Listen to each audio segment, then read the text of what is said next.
Yo, what's up, Bailey? Guys, I'm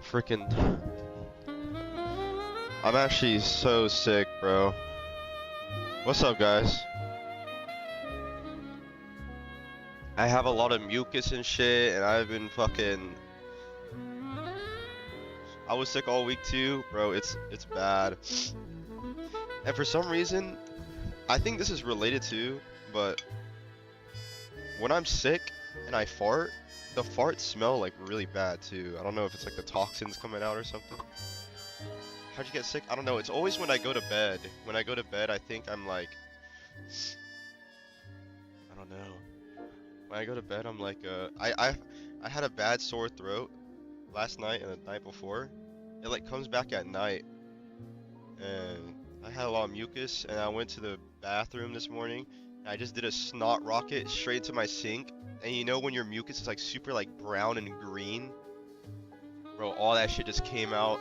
I took a hot shower to like. You sleep with the window open? Yeah, but I sleep with the window open with like the fan blowing out of my room outside. But maybe I still got dust coming inside. That's probably why.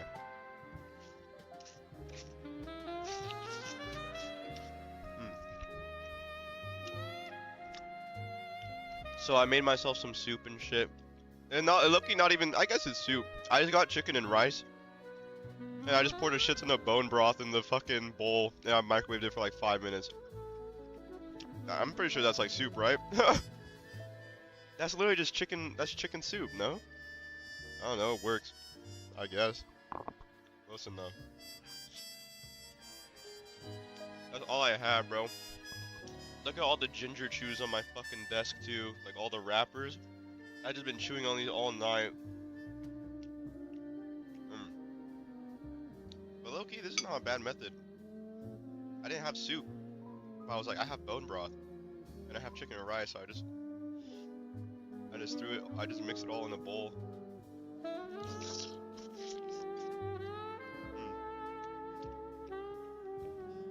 But yeah. I don't know. Have you guys been getting sick too lately? This shit sucks. I called my dad too. He called me, I was like, dude, I'm sick. And he was like, me too. Like, everyone's getting sick. What's the vibe today? May 10th. Thank God for the rain. Just help wash away the garbage and the trash off the sidewalks. I'm working long hours now. 6 Stuffy days nose a in my week, face, puppy dude. sometimes Literally 7 days a saying, week. why everyone's sick It's a in my long house? I don't hustle, know. Keeps me real busy. Maybe it's I can the take in winter, I don't know. $350 a week, sometimes even more when I do it off the meter. All the animals come out at night. I made some hot soup. I poured a bunch of lemon in it too. Fairies, dopers, junkies, sick, venal. Someday a real rain will come and wash all this scum off the streets. Why him? Why not Chomsky? I take people to the Bronx, Brooklyn. I take them to Harlem. Epstein's right hand, man. Care. Don't make no difference to me. Oh, what is this? Oh, this is sick. Oh yeah, I saw these on Twitter. Don't make no difference to me. Each night when I return the cab to the garage, I have to clean the back seat. That's fire. See Saul's Fake coming to Rainbow Six? Not as like a skin, but like as an actual operator apparently or something. Can't sleep. Damn. Dude. Days go on. What the hell? It's kind of crazy how everything is just a billboard now. All my life needed was a sense of some place to go. I don't believe that one should devote his life to morbid self-attention. I believe that someone should become a person like Snake other Eyes? people. Hold up. I need to change my default browser to Brave because it's opening up Firefox. Oh shit. My phone is vibrating.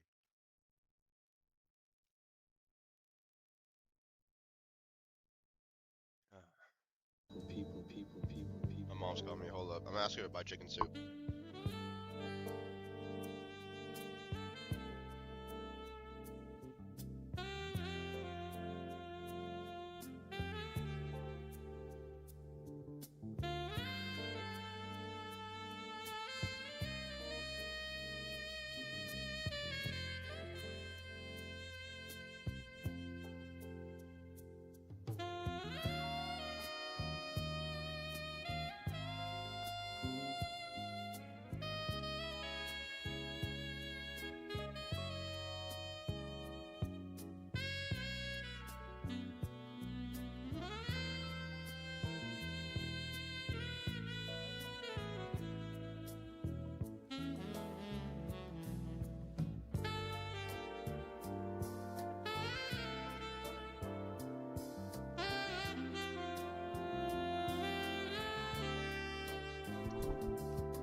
Hello?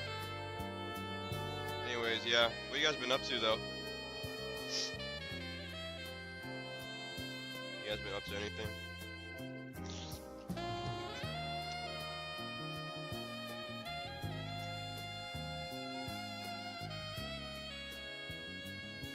Dude, this is actually low-key method for just making soup quickly.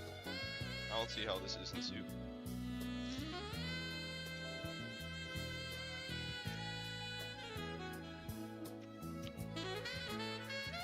Snake versus Sam Fisher. How's your day going? It's kind of going really fucking horrible, actually. But, you know, it could always be worse. Yo, shout out Matthew with the 34 months. Thank you. Machultic just sub with Prime. Yeah, I look, I haven't even been playing on my computer. I've just been doom scrolling and playing a little bit on the Steam Deck though. What's up, Ziver?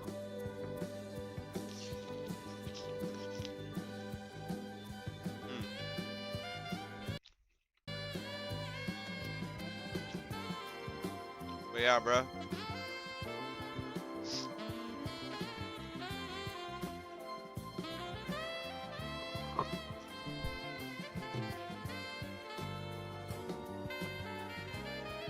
There's something in the air because everyone I know is sick, including me.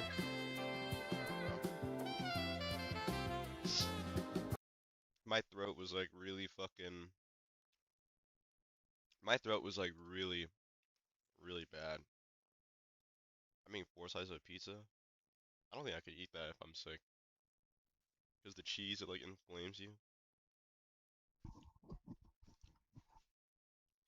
Bad throat? Yeah. My throat was fucking. So, Shaylin Cat.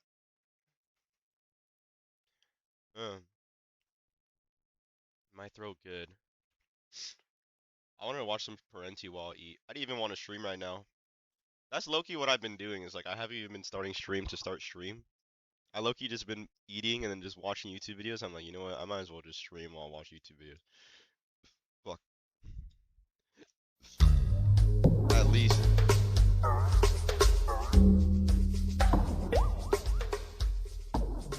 I have my big ass jug of water too to keep hydrating. Well, I mean, really, thank you so much for coming. What's up, man? That's not so easy to do. I wish I didn't have to shout because it's hard on my throat. But thank you so much. On a beautiful day like this, I would never come to hear me. So I really appreciate your doing that. Just shout out Colorize with the 4 month, thank you. The title, Capitalism's Apocalypse. I don't know what the hell that means. I don't know what she really. But I'm going to try to fake it anyway. I am going to talk about the apocalypse briefly. But before we begin, I want to concentrate on that first word, capitalism, because there's an awful lot of misunderstanding. Whenever I've talked about capitalism, there'll always be somebody in the audience who would then raise their hand and they would say, but what about the entrepreneur who gets an idea and starts a new business and creates a few jobs? It's not my lecture, bro. It's Parenti's lecture, RIP. and, Yep. and does something for the community, and, you know, and it contributes something. I'm just a student. And I always say, I'm not talking about them. I'm not talking about mom and pop groceries and other places that perform sensible services and, you know, at a reasonable rate or something. We're not talking about that capitalism. We're talking about the mega capitalism, the multinational, transnational, transnational, I try to use that word because multinational can mean multi-ethnic, some people think. Transnational, we're talking about Monsanto and Exxon and all these bruisers. 1,000 small businesses, in terms of political economic power, 1,000 small businesses have less power and significance than a few giant cartels. I mean, the small business today is like a squirrel dancing among the elephants. And squirrels that dance among elephants have a very low life expectancy. And yeah, about 300-400 small businesses go out of business every week in America. Well, I think it's more than that now. Holy shit. And then others come in, of course. Now, first off, I think we should notice that there's a close relationship between capitalism and democracy. It's an antagonistic relationship. Historically, capitalists have had a hard time dealing with democracy. They opposed, in this country, every democratic advance. The elimination of property qualifications for voting and for office holding, they oppose it with tooth and fang and claw and nail. They oppose the freedoms of an independent press and the strong dissident voices that emerged. They opposed mass demonstrations of dissent. They opposed the right to collective bargaining, the right to public education for all, which would be a basic condition for democracy, for citizenry. They opposed that. They fought against it for generations. They opposed a living wage and safe work conditions, which is a democratic condition. They opposed direct elections of office holders in many cases, even to today. Today, they oppose the direct election of the president. They're sticking with the electoral college, which of course favors these small states, giving them a very loaded additional vote. And those small states usually go Republican, the red states. The ones you fly over when you go to New York. And they're called the flyover states, too. That's terrible. If this gets played in Akron or someplace, tell them I disapprove of the expression. Okay. They opposed more equitable and more democratic modes of representation.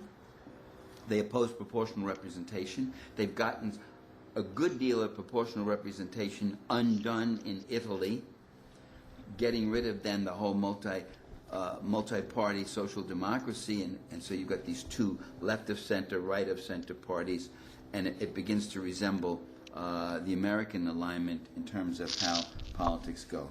They oppose easy access to the ballot. Today, as you see, conservatives, staunch warriors of capitalism, are passing laws in states like Missouri which require proof of birth. And there was that case of the one woman who was 80-something, 85, 86, who had been voting for half a century or more, and who now suddenly had to write to Mississippi to get her birth certificate, and there was no record of it. So she's being disfranchised by these laws. It is their goal to disfranchise, to limit, to constrict, to undermine, to dilute democracy, while keeping certain democratic forms, because those forms legitimate the system and they convince people that they're free and they're self-selecting in their rulers. So we should keep in mind that capitalists historically speaking, have had a near impossible time trying to act democratic. They often cannot even abide by their own constitution. I mean, it's their constitution. It's not all that democratic. It's full of all sorts of little rigs and snares and whatever else. So to defend their unfair privileges and exploitations, they must act unfairly, undemocratically, and unconstitutionally, using force and violence, deception and manipulation.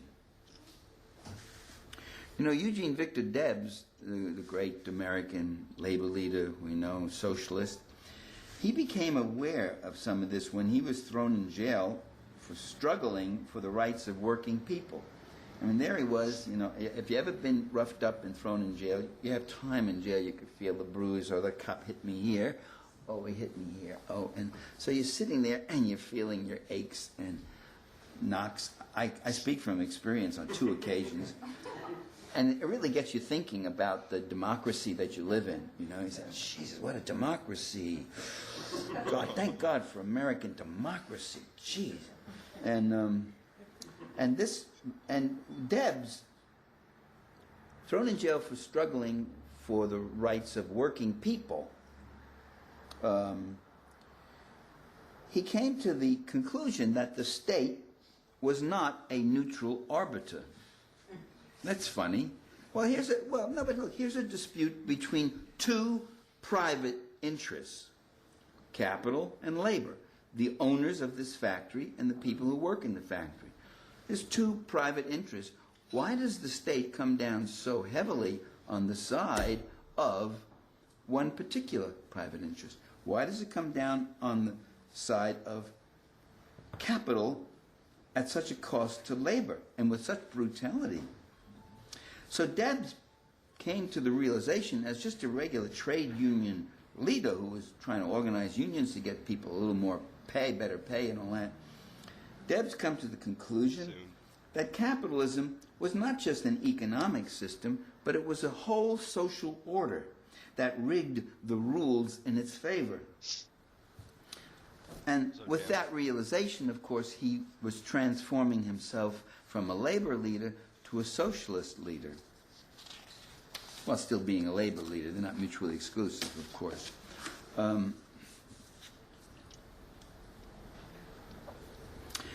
Now, while uneasy with democracy, while fearful of democracy, the capitalist class and their spokespersons and such make a big play about claiming democracy as their invention. They claim to be its progenitors, even as they subvert it, not only at home, but abroad. In the last half-century, the leading capitalist states have undermined, attacked, and destroyed political reform movements and revolutionary movements in countries throughout South America, Central America, Africa, the Middle East. And I'm talking about the Middle East, where we never think, oh, there's no democracy, and this phony president waged a war on Iraq to teach them democracy. Well, the Iraqis had a democratic revolution back in 1958, you know. It was a wonderful thing, broad-based coalition with all sorts of groups, and it was slowly undermined and destroyed through violence and assassination and everything else. The leader of the counter-revolutionary movement was a guy who was trained, equipped, advised, and backed by the CIA. His name was Saddam Hussein. You never hear about it. Whenever they talk about Saddam Hussein over the last 5 years, they always start like he was born in 2001 or something, you know. So they resist democratization not only at home but abroad. Well, the capitalist state has 2 core functions. The state that the capitalists have has 2 functions. The first is obviously to maintain and advance the interests of capital accumulation, to keep that whole process going. And that's the one we on the left usually focus on. There's another function which nobody seems to talk about much, and that is, in fact, it's so untalked about that it's slipped my mind now. No, I remember. I remember what it is. That's the function of protecting the capitalist system against the capitalists, saving capitalism from itself, because it is a self-devouring beast. It will eat everything in sight, and when there isn't anything else to eat, well, sometimes there may be, but then there's this other juicy thing that it sees it carries its own tail, and it starts to devour its own tail. I mean, Can you repeat the first one again? I'm sorry. the first one was to defend and advance the capital accumulation process. Profit, make sure profits are maintained, investments. That's why, you know, when things are in the pits and all that, and some of these guys will get up and say, the economy's fine. Yeah, it's fine. They're making record profits. It's hard for them to say, what are you complaining about? I mean, it's working. The system is working. And the question is, I'll get to that later, we should look at that. Working for whom? I always ask that.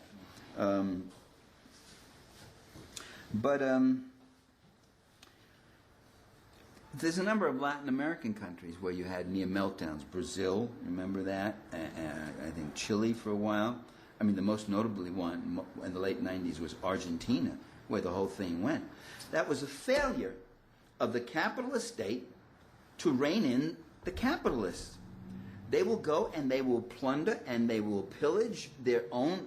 If they can make a quick profit, if I could get the entire money stream that's going into this auto factory and walk away with $80 million, what the hell do I want the auto factory for? What do I care about that? I'm not interested in seeing that you get cars or refrigerators or food or clothing. I'm not in that business. I'm in the business of making a profit. That guy who was head of, oh God, I can't remember it now. See, this is called preparation, I forget. I remember he was in front of a Senate committee and he said, my corporation is not in the business of making cars. It's in the business of making a profit. And the largest possible profit, it wasn't Iacocca, no, largest possible profit. And that's marvelous. Every so often, truth breaks out in this whole thing, you know, a little glimmer, a shard of truth goes flying out into the murky darkness there. Well, Argentina, it got so bad, you know what's happened since then. Workers started taking over these factories and businesses and refurbishing them and building them. Said, who needs the bosses? What did the boss ever do if we can just scrape together some capital and this and that? I remember talking to my friend Horacio, who's an Argentinian. I said, and these bosses are coming back. They said, no, they're finished. They're out. Not true. They're coming back. Right now they're coming back claiming their property rights. Sure, they got a profitable business all again. They want to take it all over again and milk it and plunder it for all it's worth. We saw the same thing happening in the U.S. Charles Keating, he built Lincoln Savings and Loans. He built it of $200 million. You see, that's what it's about. Why bother making refrigerators? You got to get the costs, materials, deal with labor, then you got to sell them, hope to make it back, realize your investment, this and that. When you can just go and steal the money that's in there, just steal the money. He did. What did he get? 4 years in prison, Charles Keating did, for $200 million. I know a lot of people, don't raise your hand, who would do 4 years, who would do 4 years if they can walk out then with $200 million. I think he had to give back $30 million. They never seem to have, I don't know where I put it all. I mean, here, I'll give you back something. John Regas, Adelphia. Ken Lay, Enron. And then all these other ones, WorldCom, you can name them all. Enron was a prosperous, very profitable corporation until Lay and his buddy Fastro plundered it. They just milked it out, and 5,000 employees are out of a job and out of all their savings that they put into this floated up, bloated paper stock, and Lay walked away with all that money. I mean, that's the magnificent thievery. But the point is, if everybody's behaving that way, the system as a system begins to collapse. So I, as the capitalist government, have to persuade you to not do that, you see. But if you've been doing that, you might even go to jail, unless you're Vice President of the United States and President of the United States. And then that insider trading stuff, but of course, then you say, I don't know. I didn't know that. Yeah, I sold it just 2 weeks before it collapsed, but that's because I was advised to. I don't know anything about things like that. And I do think probably that the difference between the Democrats and the Republicans is that the Democrats recognize this this second function. At least more Democrats recognize it. I don't know if they even give it that explicit a view, but they have a little bit more of a sense of trying to hold off the beast from the international bank run on the dollar. I mean, there is now an enormous debt, and you can't live on debt. Eventually, the whole system can collapse. It's think Oh, What a Wonderful Life. Think of Jimmy Stewart in the bank, you know. Instead of a little town, think of the whole world doing that. I mean, Japan has something like $490 billion. They don't want any more dollars. The Chinese don't want to have about the same amount. Not quite as much as Japan, but they don't want to. Close to half a trillion American dollars. They don't even want them. They want euros. They'll even take pounds. They'll even take their own currency. They sit back up. And besides that trade debt, we have a national debt. The national debt is the money that the government owes to citizenry, both Americans and foreigners, and that has grown. When George W. Bush took power, the national debt was $5 trillion. Hold up. I have to take a dump. I have to like really take a dump. I'll be back. Hold up, let me put music for you guys though.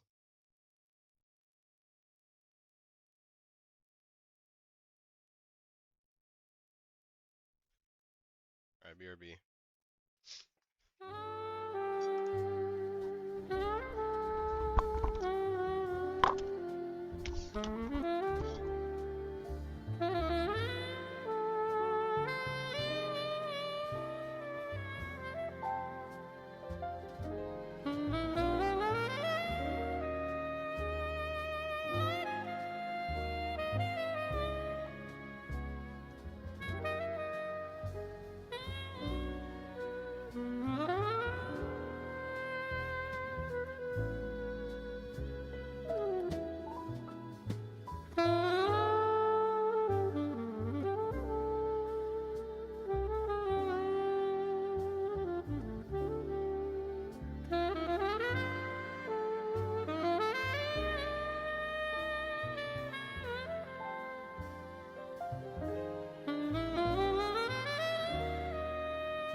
May 10th. Thank God for the rain, which has helped wash away the garbage and the trash off the sidewalks. I'm working long hours now, 6 days a week, sometimes 7 days a week. It's a long hustle, but it keeps me real busy. I can take in $350 a Bro. week, sometimes even more when That I do. Yakuza Kiwami 3 remake just looks like, I don't know. Does that have to exist? They just be remaking everything, bro. They just be remaking everything. Games that don't need to be remade. Holy shit. Hold up, let me put my socks on. My feet are cold as fuck. Where my socks at?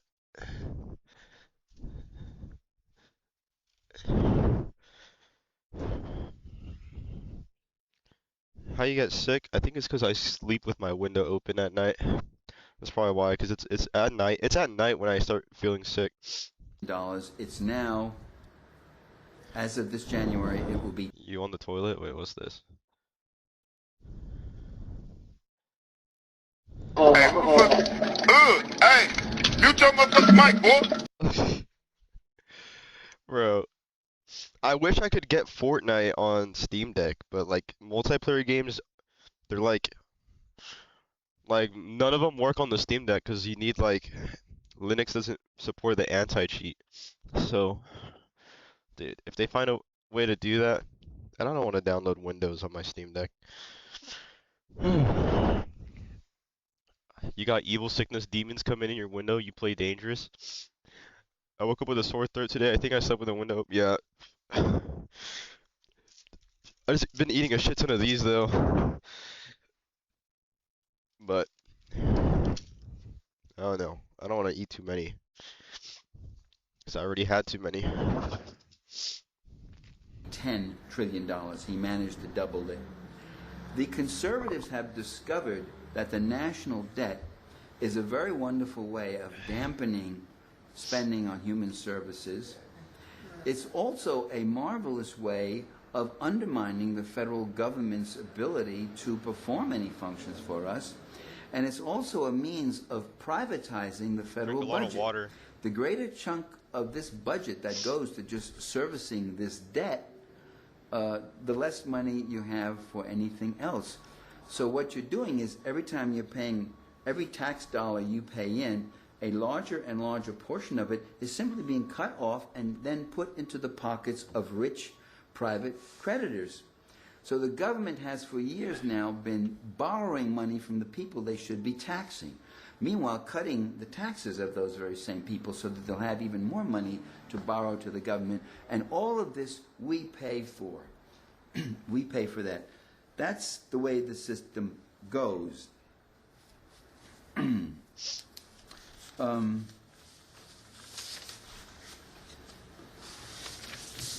Now, giant corporate capitalism is, by its innate nature, its essence, an apocalyptic system.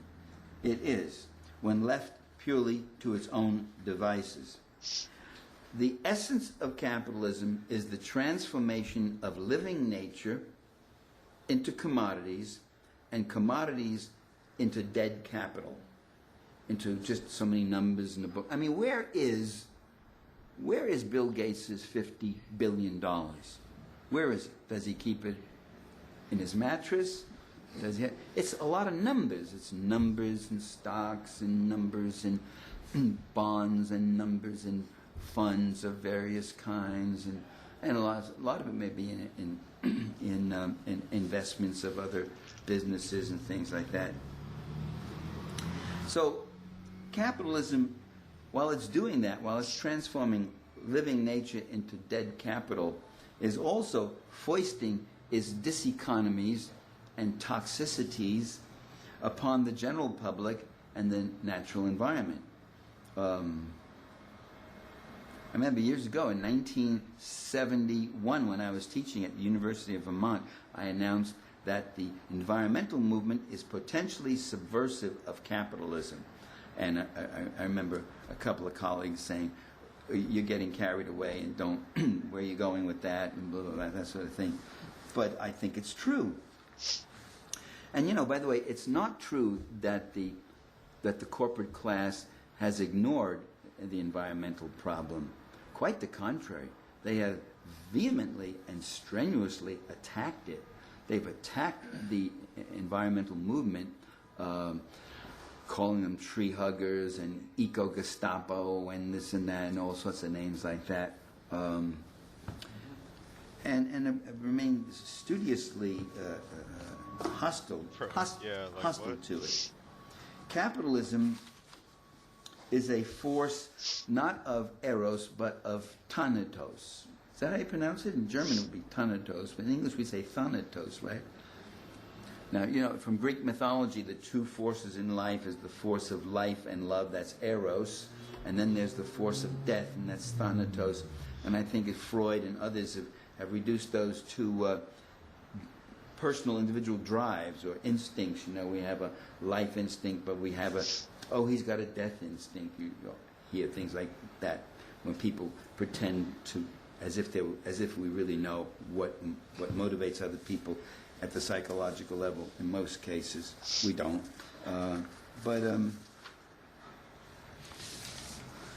But Debs, getting back to Debs sitting in his cell, Eugene Victor Debs is sitting there, and he remarks that the extent to which life in an advanced industrial capitalist state, the extent to which it was bearable or decent or survivable, depended on the humanizing effects of democratic struggle. He was saying, I now see that the extent to which we could even bear this thing and even help it, and inadvertently helping it to survive, is by trying to ameliorate its worst abuses and make certain changes so that we can breathe and live and find a little space where we can be human, you see. So we create little patches of community while this colossus keeps going on us. So that democratic struggle is part of the class struggle. And that's what those struggles are about. That's what Debs was doing. He was doing class struggle. He was doing democratic struggle. He ended up, when he got out of jail, getting thrown back into jail by that great believer of democracy, Woodrow Wilson, for opposing World War I and saying this is a war that the working people of Europe and of America have no interest in. It's not something we should be fighting and all that sort of thing. He went back to jail for that one. I believe that's true. Certainly a lot of other people did on the left.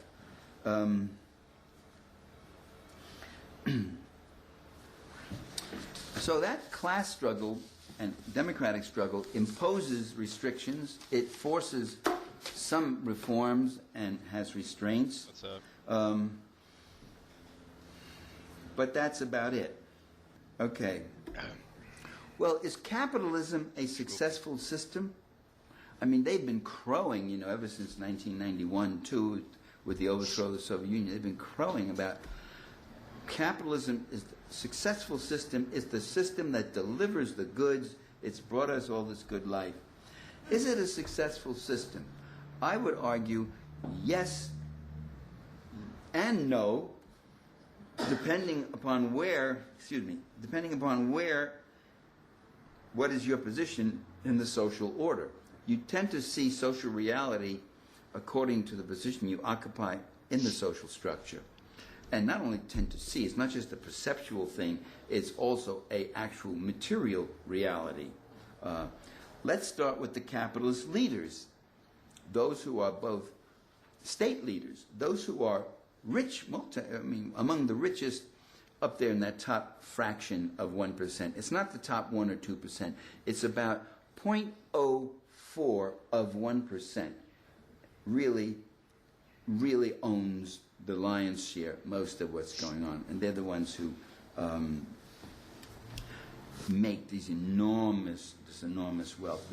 So, and next time anybody gives you the quintile thing, tell them to shut up. I mean, the top 20% now used to make 8 times more than the bottom 20%, but now it's 14 times more than the bottom 1%. What's that got to do with it? You know what it takes to be in the top 20%, the top quintile. If you make over $70,000, you're in the top 5% in America. You're making more than 80% shit. of other people in the country. If you make 100,000, you're in the top 3%. You make 300,000, like you're up in the top 1%. So it's this fraction, way up. That's when the curve, the earning curve, really goes very steep as those little tenths of fractions of that last half of 1%, and that's where the wealth really goes. And in fact, they keep pulling ahead of the people who are in the top 2 or 3%, so forth.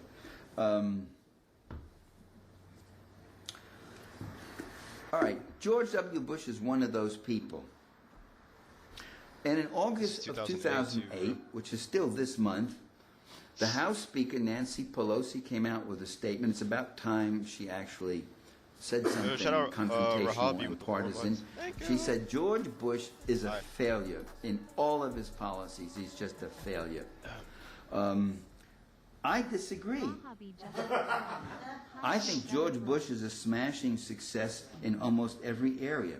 This massive debt that he's built up, this massive increase in military budget, his ventures abroad, which have been war has been very good to George Bush, at least for a while it was. Now that did backfire a little in terms of the polls and all that.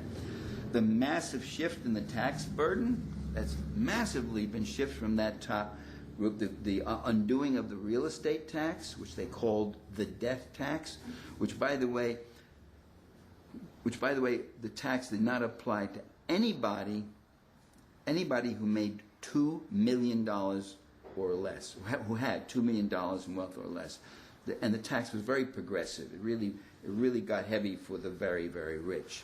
I mean, how many people actually leave $2 million net? I don't mean your house may be worth this and you still got this mortgage and all that sort of thing. But how many people actually? Not that many. So Bush is a smashing success there. Cutbacks and defunding of human services, including public education, environmental protections. He's been successful in all of that. He's not a total success. There's a couple of places he hasn't gotten through yet. Medicare and Social Security. But what they do with these things is instead of direct confrontations, and that's Gingrich taught him that, and Gingrich called the Republican Revolution, and he started wiping out the Clean Air Act, the Clean Water Act, the reaction from his own Republicans out in the Midwest say, what the hell are you doing? They like the clean air and clean water. And his revolution blew up in smoke. But what they do now is they dilute, they just detract, they just defund a little bit, they just cut back on these parasitic groups like disabled children feeding off the federal budget. We start giving this money to disabled children. Where are we going to get the money for bailouts for Fannie Mae and Freddie Muck and the like? Okay. So try, if you want to have a radical analysis and not just a liberal complaint, try to look at success the way the big money boys do. Capitalism is less than fully successful in countries like Norway, Finland, Denmark. Countries that you say, well, wait, they're very prosperous and all that. But capitalism is not interested in prosperity. It's interested in profits. Please don't confuse those two things. It never feels... But, by the way, all the social democracy gains that are made in the social democracies like Norway, Finland, Netherlands, Belgium, France to a lesser extent, Italy to a lesser extent, Germany, what? Denmark, very good, a very good one, yeah. Those, even those gains are not that secure. They got to fight. They got to fight to keep this. There are rollback efforts going on, rather successfully now in Italy, for instance. So they're never secure. There's always the problem of a lower rate. What the capitalists hate about Scandinavia and these, what we would consider prosperous social democracies, from our point of view as citizens and consumers and workers, What they dislike about it is that they have a lower rate of return on your investment. When you invest $1 in Sweden, given all the regulations and restrictions and protections and this and that and high wage levels and all that, you may make back, you may realize the value of it, or maybe $2 or $3 for every dollar you invest. You invest that dollar in Indonesia, now there's a capitalist success story.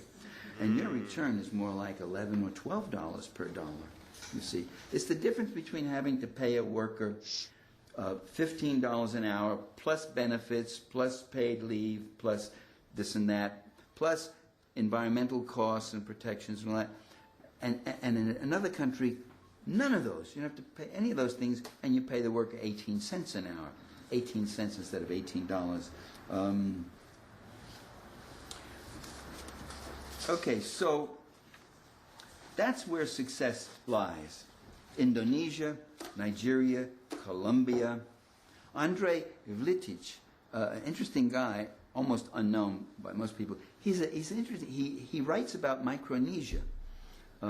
He asked me to be part of the blog or website writing about things. I think I sent him one article that, if you really stretch it, well, it was relevant to Micronesia, but I can't do anything Micronesian. But Andrej Vlitic is he's an Eastern European who is an expert on Micronesia. He writes some very interesting things about Bali and East Timor and Australia and things like that. He just recently did an article on Indonesia. He said, here it is, the capitalist paradise. This is really it. This is really it. It is. Hold up, my fault. I gotta take another dump, bro. I don't know. I think it's because I'm sick. I have to take another shit. I'll be back. I feel that shit coming out, bro. Oh yeah, they come out at night. Buggers, queens, fairies, dopers, junkies, sick, venal. Someday a real rain will come and wash all this scum off the streets. I go all over. I take people to the Bronx, Brooklyn. I take them to Harlem. I don't care. Don't make no difference to me. It does to some. Some won't even take spooks. Don't make no difference to me. Each night when I return the cab to the garage, I have to clean the back seat. Some nights I clean off the blood. 12 hours of work and I still can't sleep. Damn. Days go on and on. They don't end. All my life needed was a sense of some place to go. I don't believe that one should devote his life to morbid self-attention. I believe that someone should become a person like other people.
up? I'm back. Dude, yeah.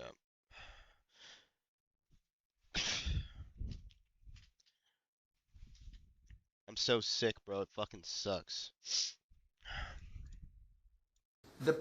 This is the model they're going for. This is what they want the entire world to be. He said, well, let's see.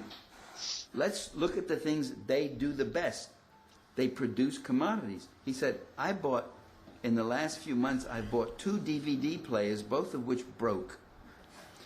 Couldn't get anything. The warranty wasn't respected or given any regard. There's no customer service in most of these companies. I know.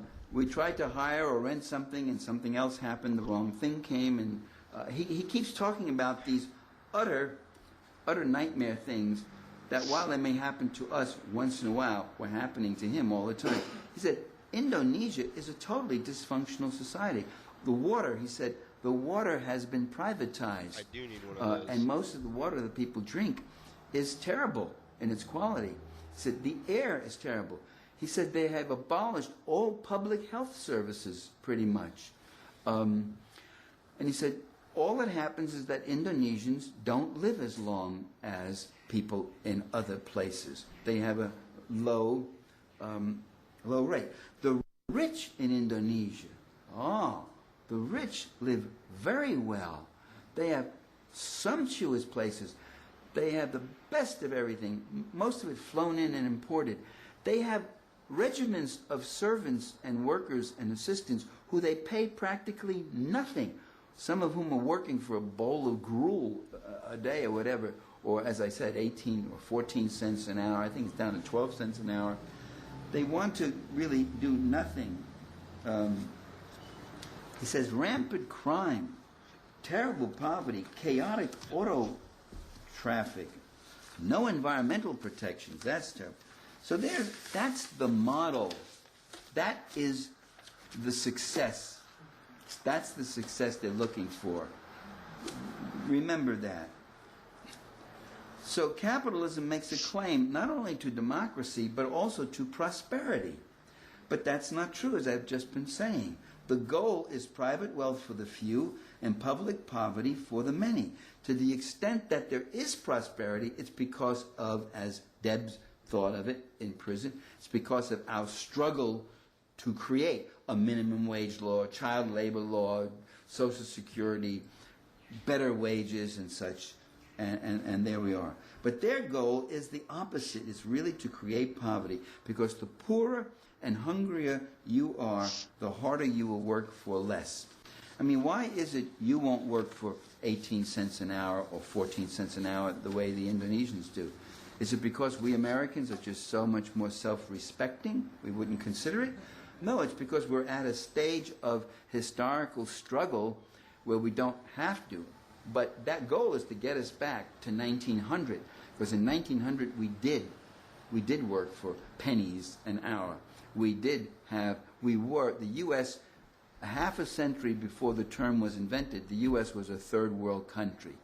It had widespread underemployment. It had tuberculosis epidemics in some of the major cities and typhoid epidemics and the like.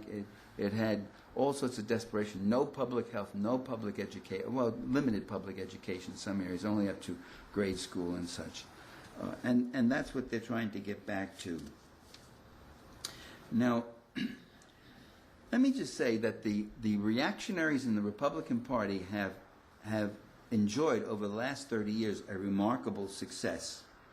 Back in 1978, and I got the quote in an essay I wrote, which appeared in one of my books. The book is out of print now, Land of Idols.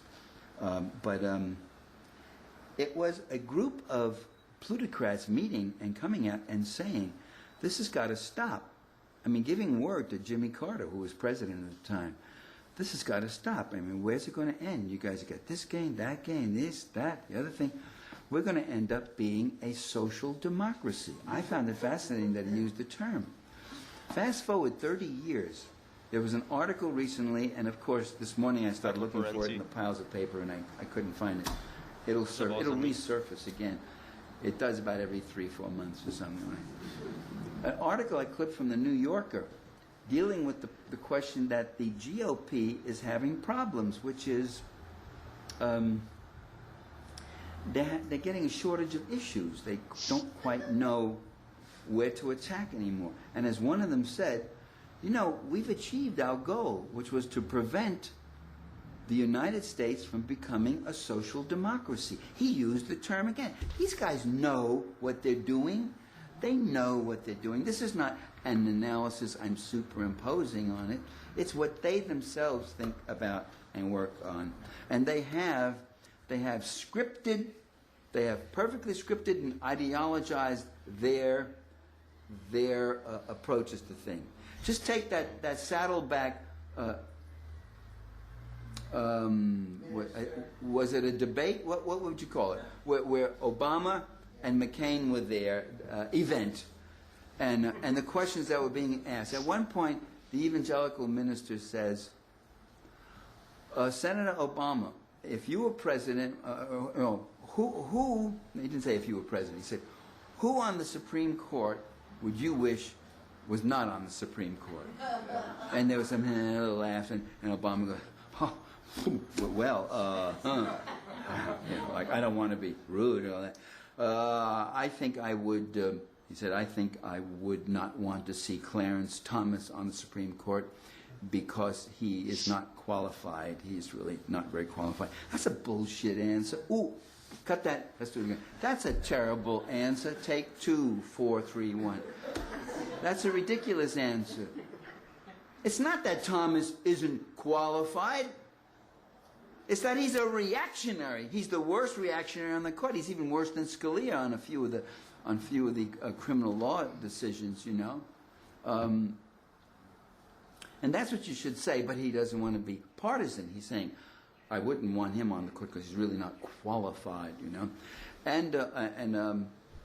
And also Scalia, Justice Scalia, who I do think is brilliant and all that, and kissing up the right. The liberals are never happier than when they're sucking up to the right and left. Oh, we don't have any disagreement. Oh, we really agree on certain things. Oh, we this, that. Oh, really?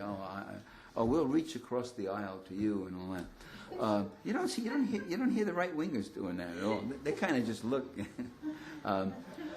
He says, Scalia, who I think is brilliant, I do think that I would rather not have him on the court. I think he's been, you know, I forget, he used some word like, not bullying, but something like that. He pushes this or that. This is man of moderation. And then the evangelical guy said, what about Chief Justice Roberts? He said, I've met Chief Justice Roberts and talked with him and all that. He's an intelligent guy, and blah, blah, fuzz, wiggle, wiggle. Right. Then the minister said, Senator McCain, who would you like to see, if anybody, removed from the Supreme Court? He said, I want to see Justice Breyer, Justice Ginsburg, Justice Souter, and Justice Stevens removed from the Supreme Court because I believe, and he gave the perfect scripted narrative about liberal judicial activism, that I want people on the Supreme Court who adhere to the Constitution, who are faithful to it, and do not inject their personal sentiments into the decisions. These people have been saying that since Reagan at least, for 25 years, they've been saying that, and they can say it now through the process of repetition. It becomes part of the background opinions and such, and they can say that. And he just had the answer. And he does this again and again. And I said this like months ago. I said, Obama is going to get his ass kicked. He doesn't even know what it's about, nor do those bright little super bright advisors of his know their ass from their elbow. The same people who advised Dukakis and advised John Kerry don't get it. They don't get what it's about. But McCain, who has been in the Senate for many years now, he knows this stuff perfectly well. All the right-wing reactionaries are coming around to him saying, hey, he's pretty good. He's learning how to debate like a Republican, you know. So that's what we got to understand: the importance of ideology, and the fact is that their goal is to get us to Indonesia. Our goal at this historical stage, at least, is to get us to Denmark and then beyond. At least. Thank you so much for your kind attention.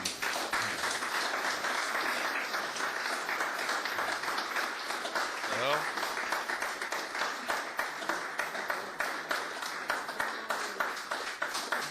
In fact, it's not.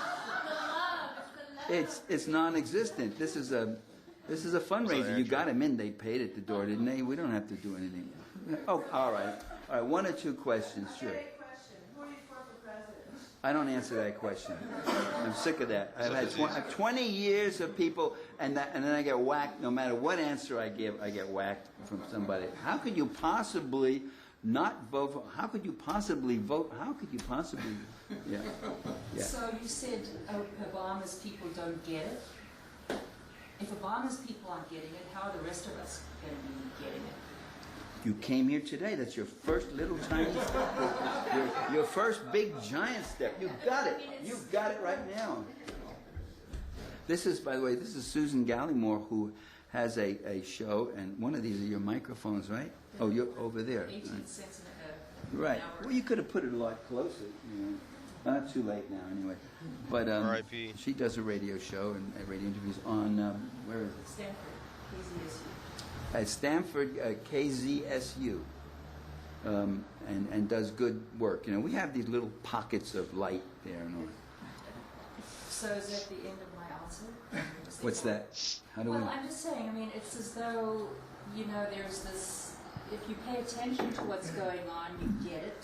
But if people in Congress are saying don't get it, what hope is there for the rest of us? There are some who get it in Congress. There's a radical caucus in Congress, that a progressive caucus, that has some pretty radical people in it, but they're very small and all that. Then amplify, what do you mean Kerry's people didn't get it? I mean, of course they get it. They're part of that crowd. They understand it. They're letting it go because they're benefiting or something.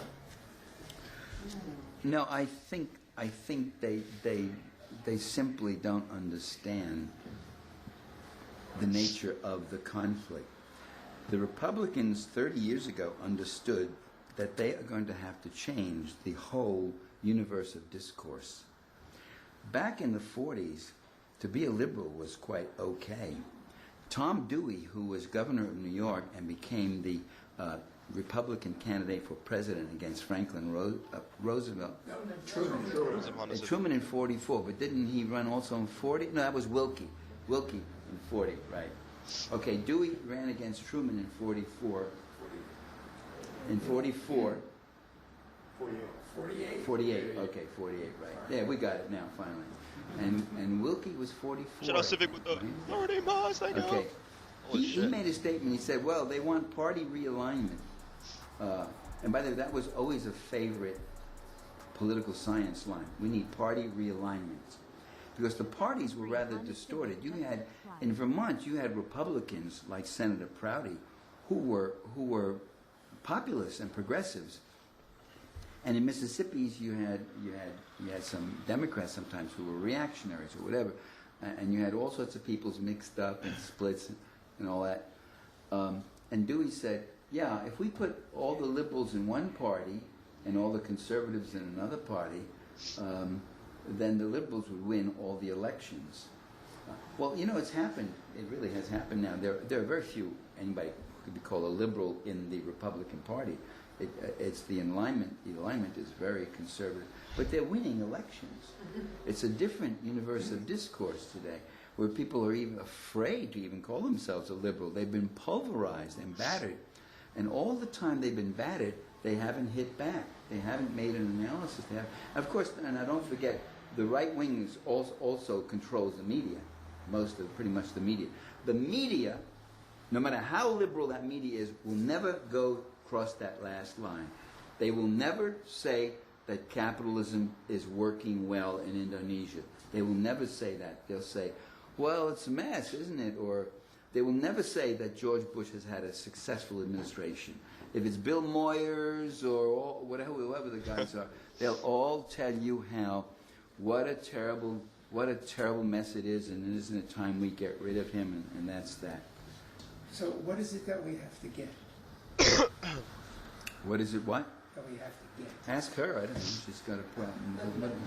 You have to get a class analysis. You have to persistently look at these issues as being connected to larger sets of social relations, and not just that Bush is stupid and he did this. How stupid can he? How stupid he is. He's not stupid. You're stupid when you think this guy who's sticking it to you up one side, down the other is stupid. You got a problem, okay?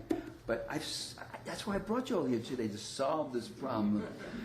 And usually I say, now let's just keep this among ourselves in this room. But this, you gotta go forth now, and speak the truth. Thank you very much for coming. Yeah, bro.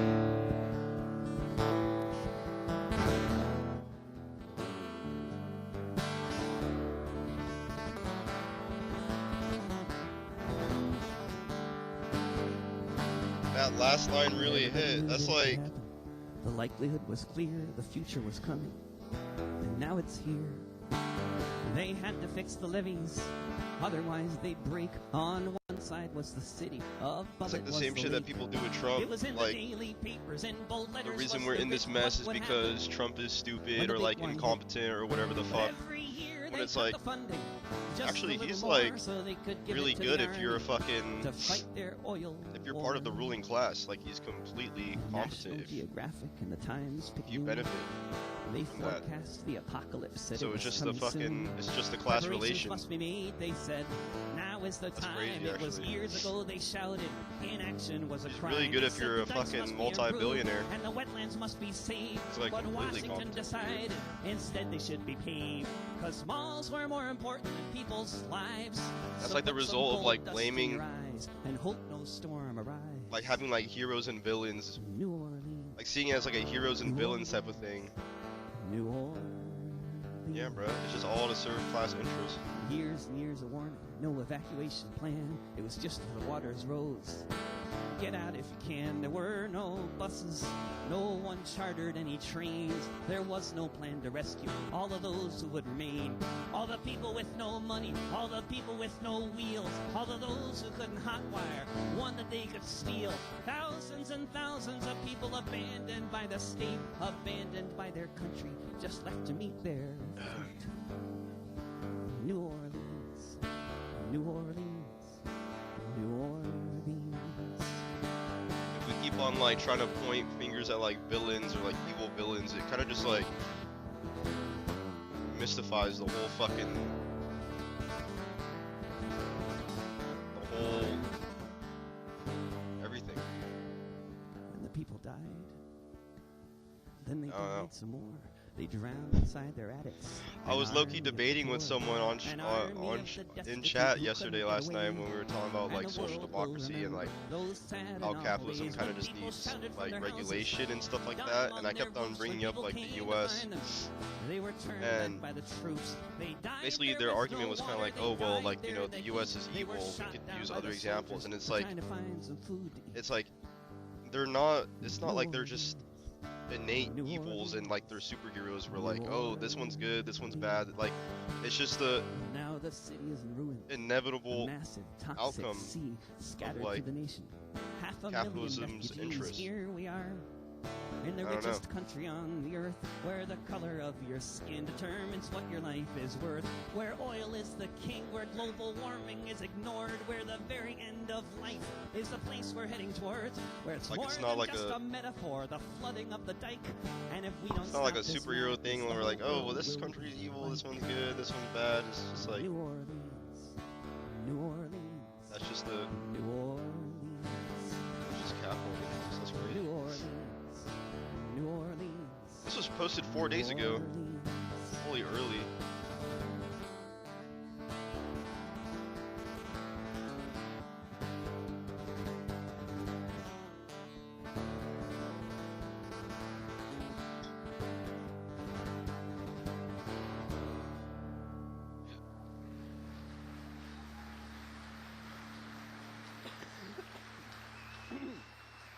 Thank you. Dude, yeah, my freaking throat is still sore though. It freaking sucks and it hurts. and I was gonna take a fucking hot shower, but they shut off my water, bro. Dude, holy shit. They shut off my water. So like, what the fuck? Yeah. Why, bro? I don't know. They're doing like maintenance or something. My fucking apartment will get like no hot water too, like every fucking week, like once a week the hot water goes out, bro. Not like every week, maybe like every other week. It was like, bro.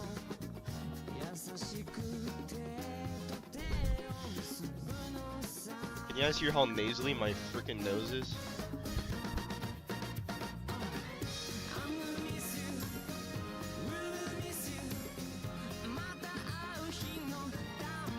I love this song. I saw it in like a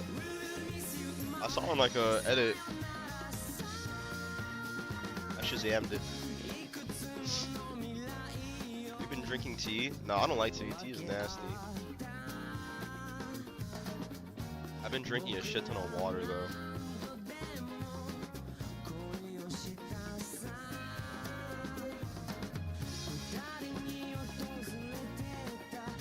Yeah, bro, R.I.P. Parenti. I've been reading his book, but I haven't really locked in on it. But I'm on like chapter 4 now. But as I'm reading that shit, it really is kind of just like bar for bar what's happening. It's kind of insane. Black Shirts and Reds by Michael Parenti. I'm on chapter 2. Dude, what do you think about the first chapter? That shit is like a... It feels like I'm watching like a fucking news article of today, bro.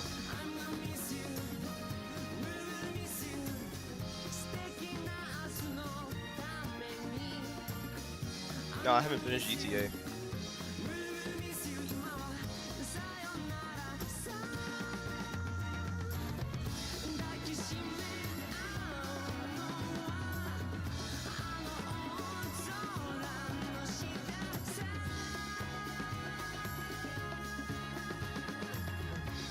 I said, like, despite everything and like the Nazis gaining power, the Social Democrats did nothing to stop them, and they actually would rather side with them than overthrow capitalism. And it's like you see the exact same shit happening right now with like the Democratic Party. Like, they don't actually pose any like real opposition, because they never were opposition in the first place. Like, they just wanna.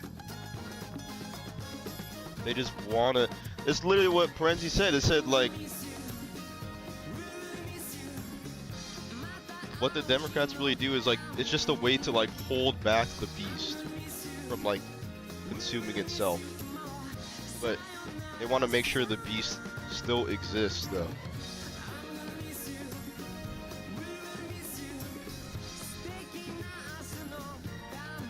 Yeah, bro, we are literally the blueprint. So even if you say, like, yeah, it is like Nazi Germany, but you could like also take it back even more and be like, wait, so it's just the US again. They were inspired by the US. It's kind of insane. And the shit that they're doing now is the shit that the IDF has been doing to Palestinians for decades, bro. It's kind of crazy. That's the shit that they've been doing for decades, and we're just getting a taste of it. And even then, you could even take it even way back and be like, that's the shit that the U.S. has been doing overseas, in like the Middle East and America and shit, for decades as well.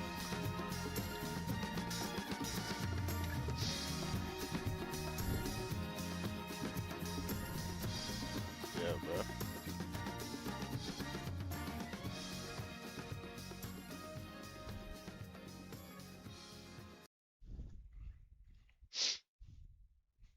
This is the shit that's been happening.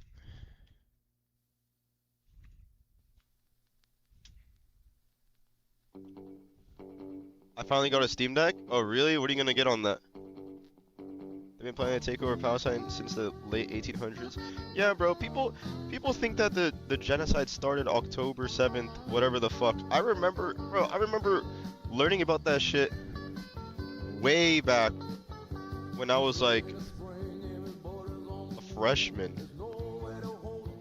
in frickin' high school. Back when I was back in the 90s, bro. Way back then. Bro, I remember learning about that shit long ago, bro.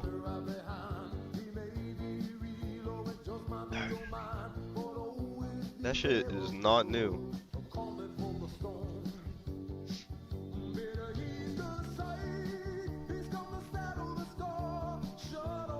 I never realized how based my fucking teacher was. Cause I would watch it, I'd be like, damn, that's actually crazy. But yeah, bro, I realized like, dude, this dude had a giant Che Guevara flag on the classroom wall. I didn't even know who he was. I'm just like, yo, he looks hard. I'm like, that shit's sick. Now looking back, I'm like, wait, my teacher was like based as fuck. Having a whole Che Guevara flag and like showing us like the shit that's happening in Palestine. Yeah, bro.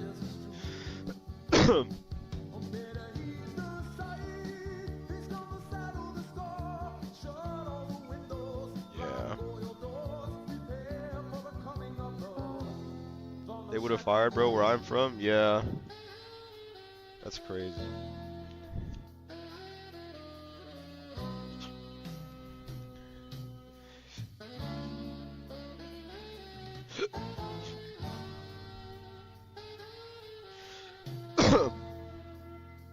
You guys see how like Alex Preddy apparently was being like tracked by like he was like put in like a database like a week before he was killed?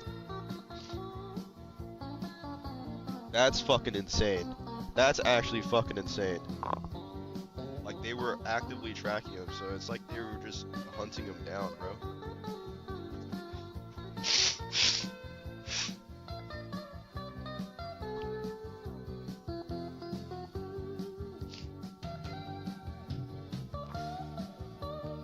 Like that was definitely like they were like, I don't know.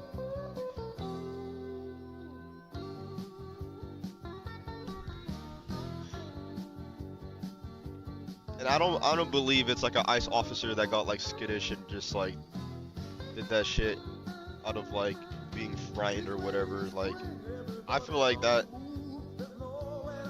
was an intentional, a completely intentional killing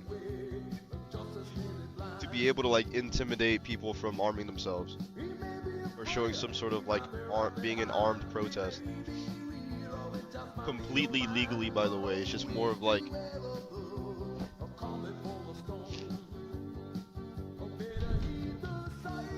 I think it was a way for them to try and set an example for people that arm themselves.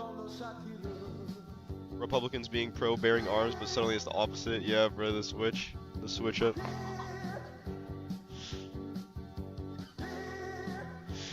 Yeah, bro. Same thing with the liberals too. All of a sudden they understand like armed resistance when they were condemning it. It's like, oh, now you understand.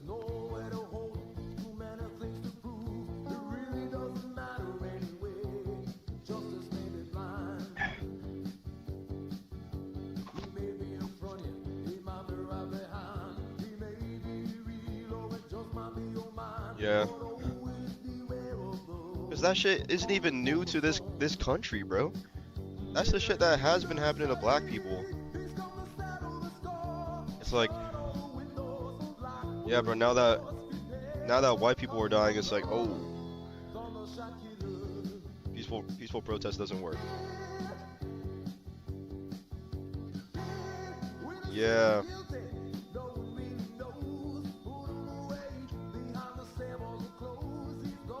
I was actually watching this one guy's podcast. I fuck with this guy. and he like really put it into like, what's this? Dude, I saw this shit.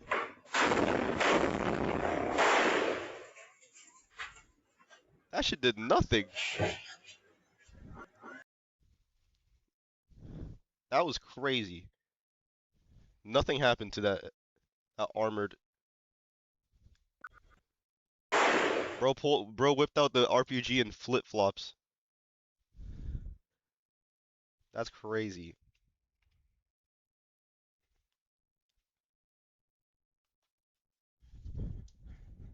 Hold up. Where the frick is my...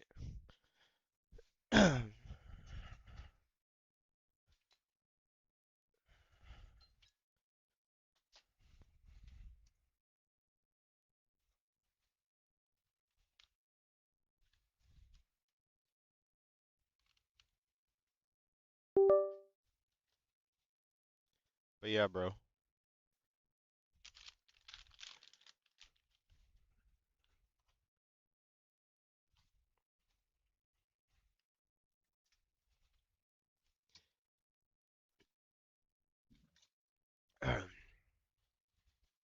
R.I.P. Parenti. I want to watch like a new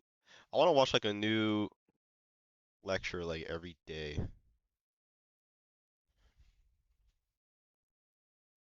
What's up, Vakui?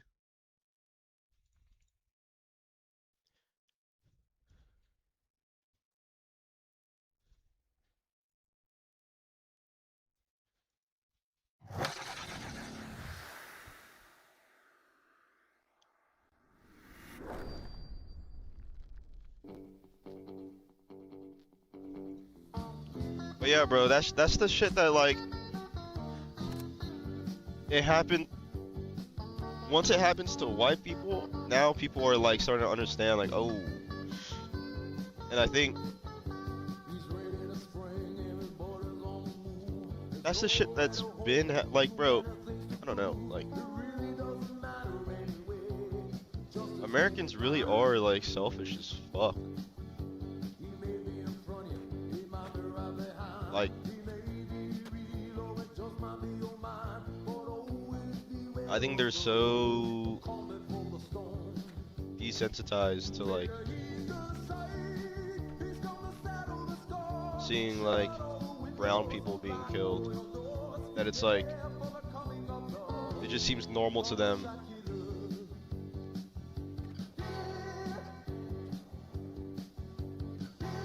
Like that's the shit that was happening in, still happening in Palestine, but like literal hundreds of thousands of fucking people. But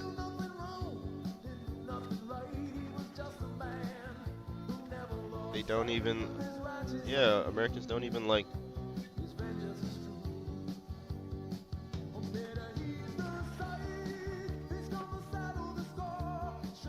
if it's brown people, if it's brown people like far away from the US and shit, not even far away from the US, it could even just be brown people here. It's like, oh, like, you know, they don't give a fuck. Because they see it as like a far off reality.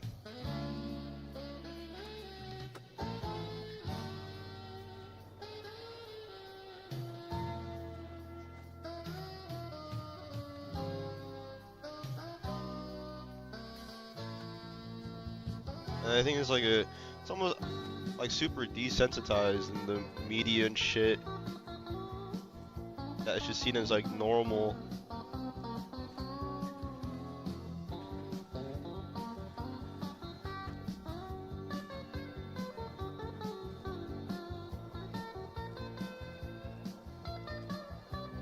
Yeah, that's crazy. What's up, Enamored?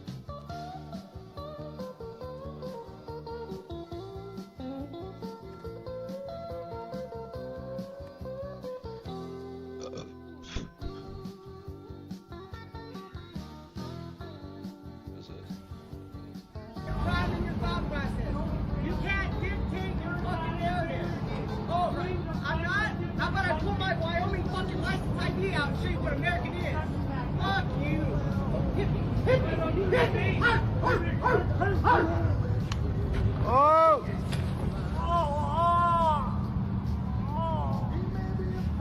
dropped him.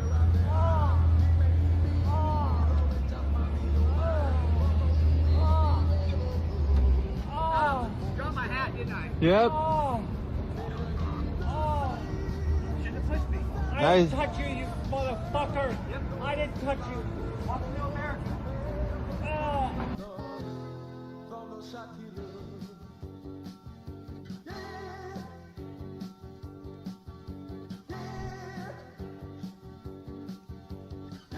That's crazy.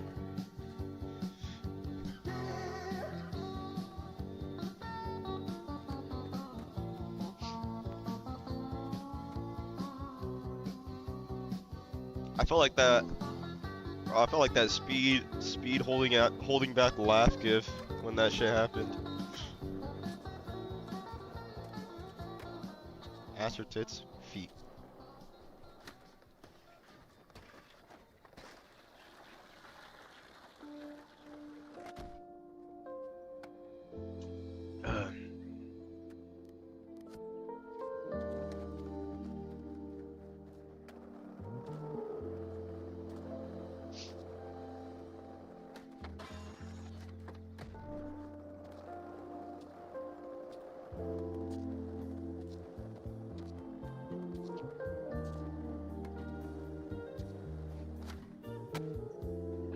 This guy's annoying me.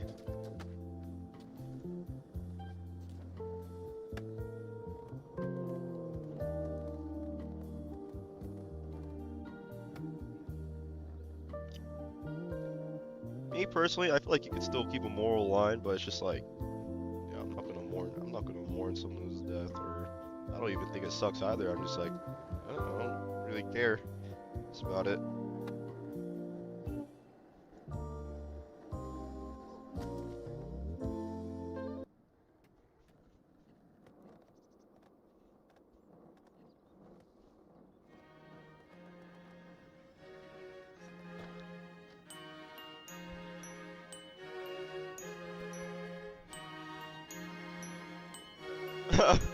But yeah, that's the way I publicly state that. Yeah. Ogie spitting truth.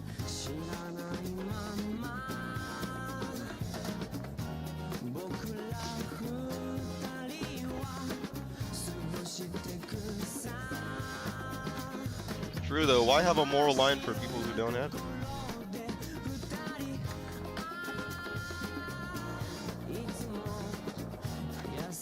Dude, have you guys seen the people that were like being like, no, it's not cool to make fun of, and then like now today they're joining the trend of like, it's like, oh, bro changed his mind. It'll be like 12 weeks ago.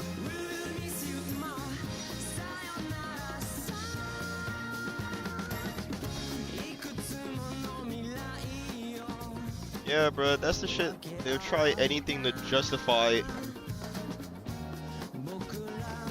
murder.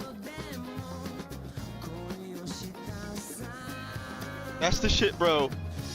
As you guys know, I've been like looking at like stuff, and it's just like, bro, the whole like gun YouTuber community, they're like shattered, bro. They don't know what to think right now. It's actually so fucking funny. Like, they don't know what to think. The Second Amendment community, like, oh fuck, like they're actually breaking down. It's actually crazy.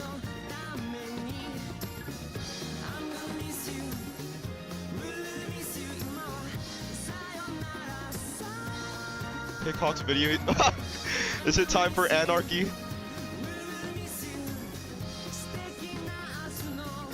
And I saw that, I was like, what? What is Hickok talking about?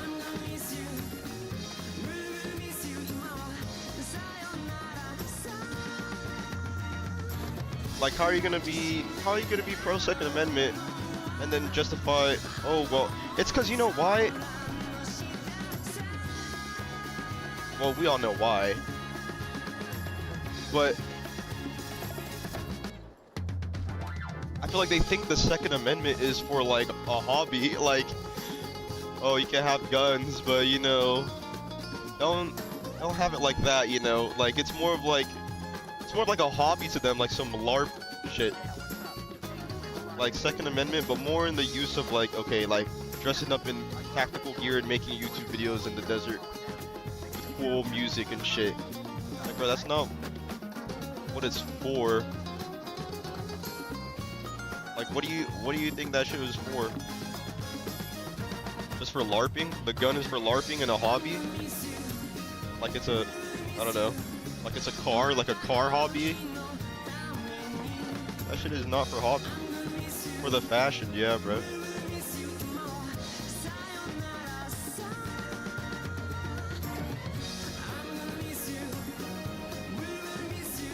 Cause it was never about gun rights, bro. It was always about being able to disarm the people that they don't agree with. Because all political power comes from the barrel of a gun. Why would they want to have their opponents armed? Did you not get your flu shot? Oh no, I didn't actually. Because it's like, it's all definitely on purpose, bro.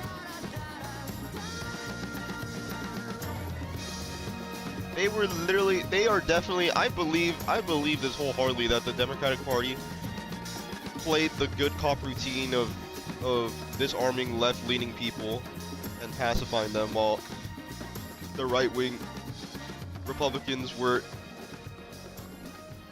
basically like, their task was to have gun culture in right-wing people, so that when fascism hits the fan, the people that are opposed to the regime would be disarmed, and the people that are for the regime are armed. It literally makes perfect sense.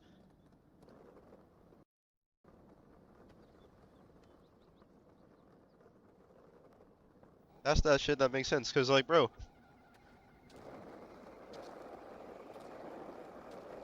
I don't know, when you think of like the gun control in California, like specifically like the open carry laws in California, that shit was not about, oh, like safety of the public, or oh, we need gun control, whatever the fuck.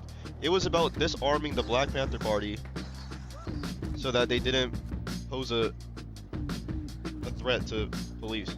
That's literally what the whole point of that was.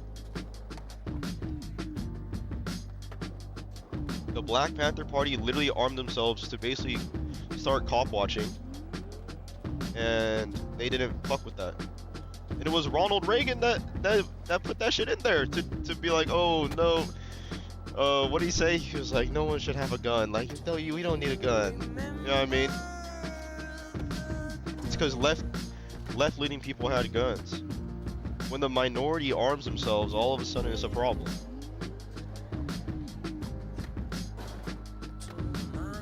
Even the NRA was literally in favor of doing that. And you even see that shit now. A couple months ago, they were trying to find a way to like disarm trans people from like being able to own firearms. You could see there's a clear fucking objective with them. Is that they want to ban certain demographics of people. Hey! Yo! Shout out Newhall with the raid. Thank you! Yo, what's up? What's up, Isaac Oppa? Hey guys. How was stream?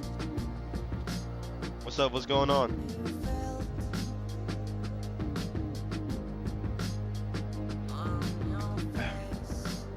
Won all of our Premier games? Dude, hell yeah. I haven't played TS in like a year.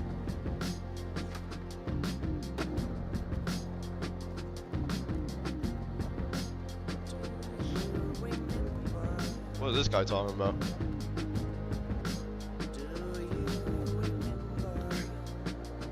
Don't make me destroy one of your raiders right now.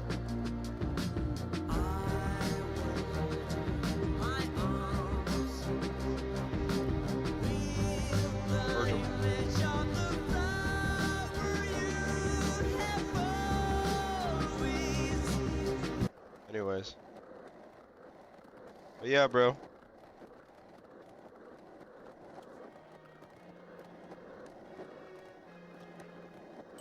That's the reason they started disarming people. We were talking about guns. I gotta eat, go eat, bro. Oh! Yo, shout out Coded with the 5 gifted. Holy shit. Thank you so fucking much, bro.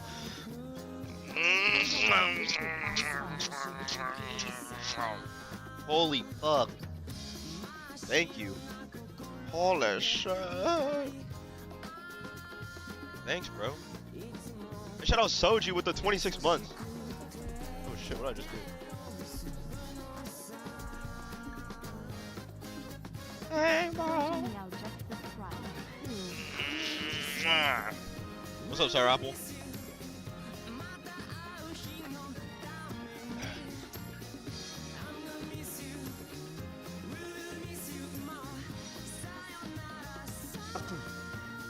Et à travers sa culture qu'il répand, à travers ses fausses informations, il nous amène à penser comme lui.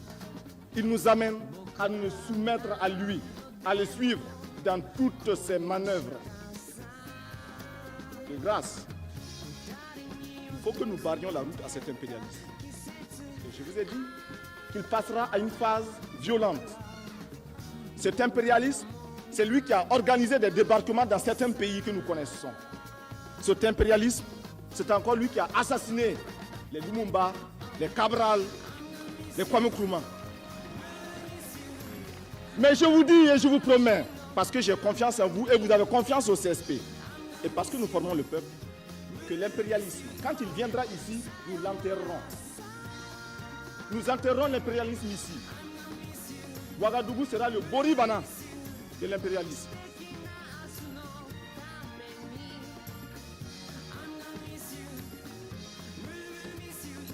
It exists through the culture it spreads.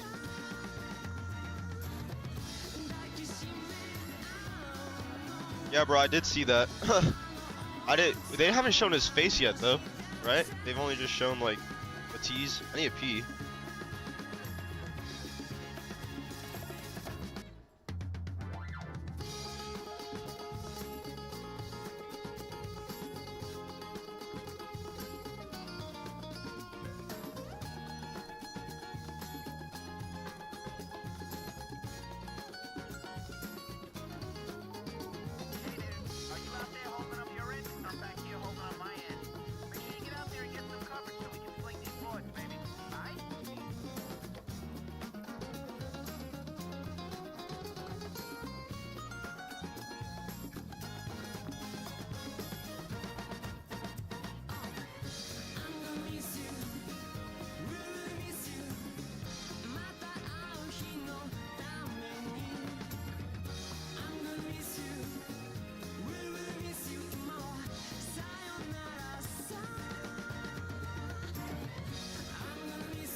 Dude, hell yeah, my mom is making some soup. Cause I'm literally fucking dying.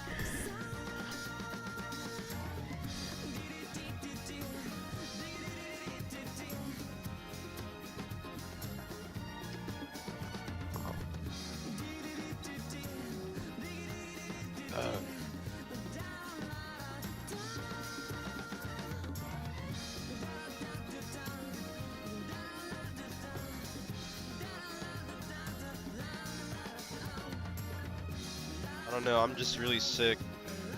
My throat is sore and I have a lot of mucus.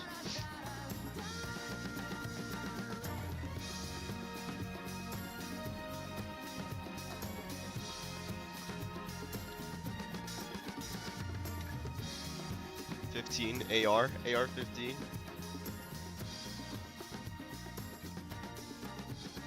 Dude, yeah, bro, and then Trump is all like, oh, no guns. Like, what? With no actual, like, bro, they're not even trying to, like, try and maneuver the legality of it. They're just saying, oh, no guns. No, no, no, no, no, no, no. No guns. You can't have guns. You can't walk around with gun. It's like, what? What the fuck? What happened?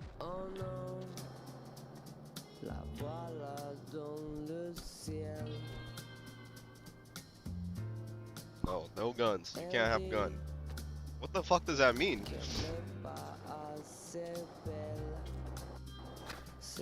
You know what? I always thought about that, like this would be happening eventually, right? Because it's like an armed working class is harder to oppress. So it's like I feel like that was always kind of like a tricky situation that they kind of got themselves in by like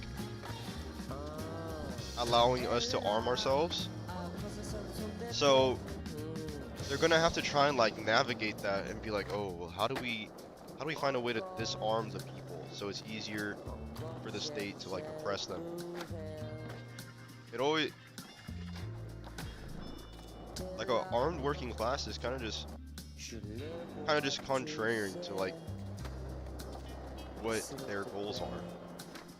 So I think that's why they kind of tried using like a culture, like a cultural divide into like, well, if we could somehow get the armed people to be on our side while having the people that are more left-leaning be disarmed, they tried using a more of like a cultural disarming type of thing.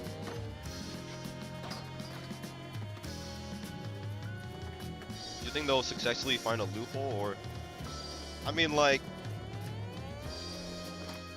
that's kind of like what California is. Like California is super fucking nerfed when it comes to guns, and it was all mainly just to disarm the Black Panther Party. It's just complete nerfing.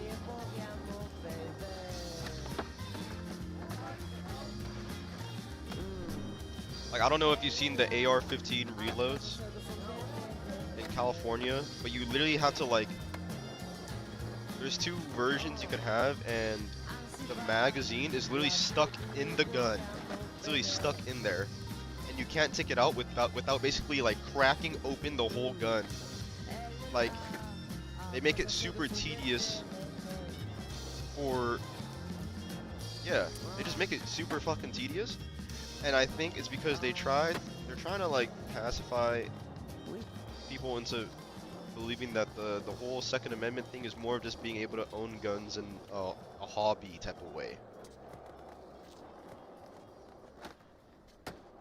It's like it's not like, bro, what, like.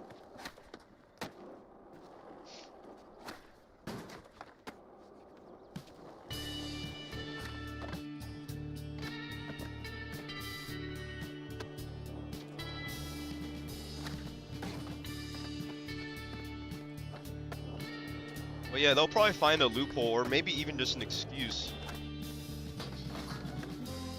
And all it would have to be is just like left-leaning people arming themselves, and then them scaring the public, the general public, into saying, oh, they're domestic terrorists, we need to do this to guns, we can't let them have guns, so we're gonna have to like do regulation, blah blah blah blah blah. And I think that's the way they could probably do it.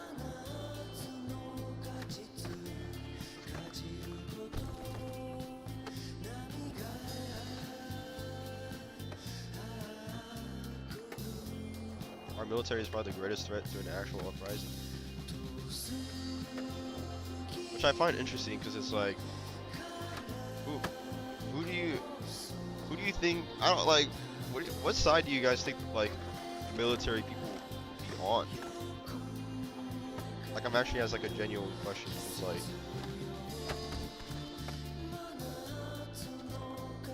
I don't know. I mean, there are like veterans at these like protests and stuff that are like, you know, but it also kind of just feels like, depends on why they joined in the first place. Yeah, there is a wider range of people, but I'm just wondering, because it's like, damn, like, it also feels a little bit of like whiplash, because it's just like, bro, like, I don't know, it also is like that American exceptionalism, where it's like, okay, fascism is okay when we export that shit to other countries, but when it's here, all of a sudden, it's like, oh, whoa, whoa, whoa, whoa. Come on, bro. I'm a U.S. veteran. I served this like nation, and it's just like, bro, you guys were doing the same shit just to brown people in the Middle East.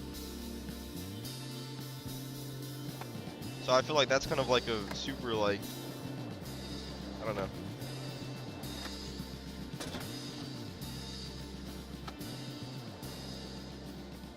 I'm not saying that they can't be of use though, and they can't understand that, but I don't know.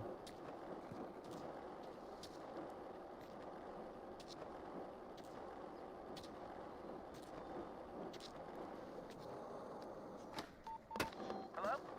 You there? Look, I don't got time to talk. Check this out. Ford sales are slowing down. Are you out there doing what you need to be doing to make these Ford sales up?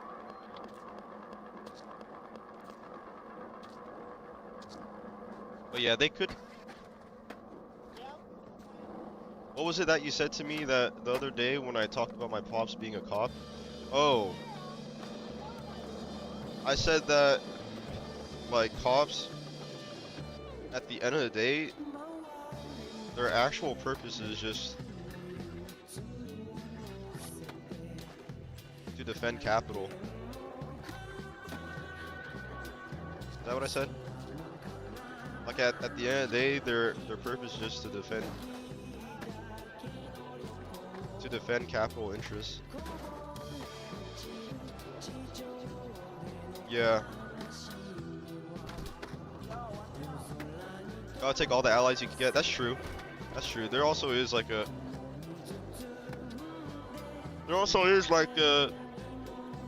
potential there. You could, like, you know, get them to understand, and you know. So yeah, that I agree with you there. I just think the whole grand scheme of it is kind of just like, damn, like, now you understand. I don't know.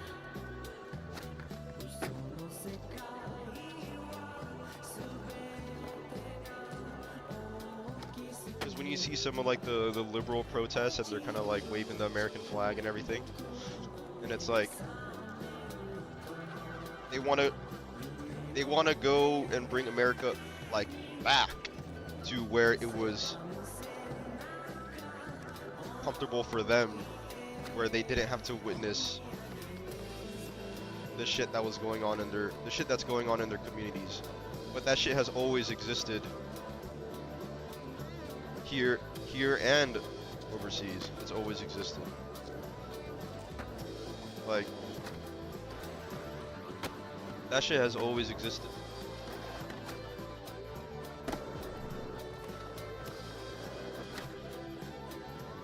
So it's like, I don't know. They be calling you a Fed if you burn the American flag, and it's just like, bro, what? Like, bro, fuck the American flag, bro, what? Like, I don't know. I guess the American flag to them represents, like, freedom and democracy when they're, like, I don't know, white millennials in the gated community and stuff. Where it's like, what do you think that flag means to, like, I don't know, people in the global south, bro? What do you think that flag means to people in the Middle East? Like, that shit has always been the taste of what they're experiencing now. So yeah, bro. If we ever have a proletariat like revolution, fuck the red, white, and blue. Like, we're making a whole new flag.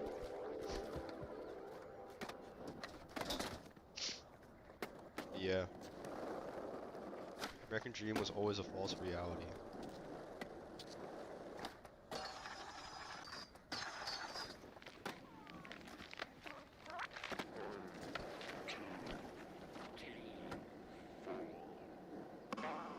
And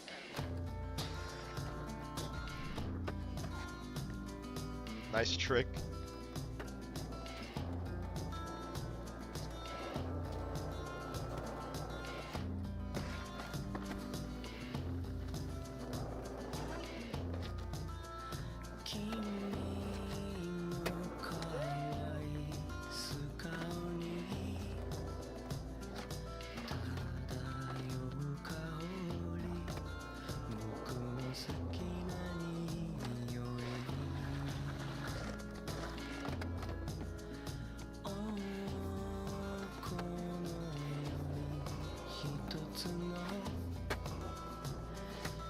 I don't think we could depend on social democracy either.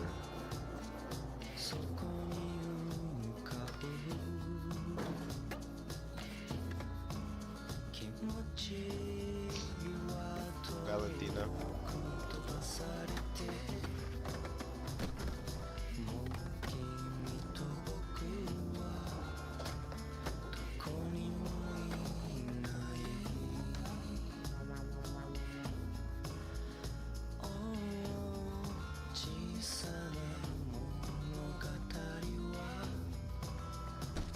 It probably is really important to get a gun before they try to not allow you to get one.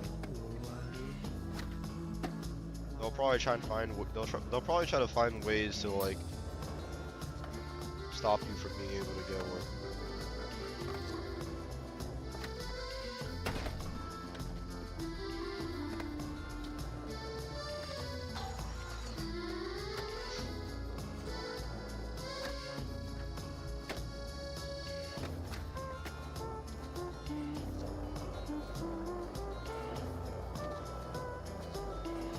Yep. Well, I do not publicly advocate for anything like that.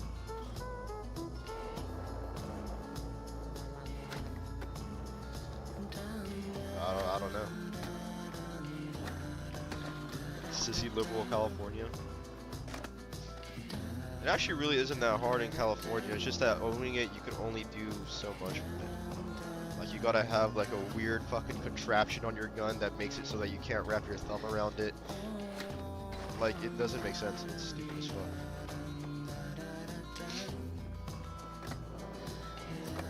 It's called a fin grip.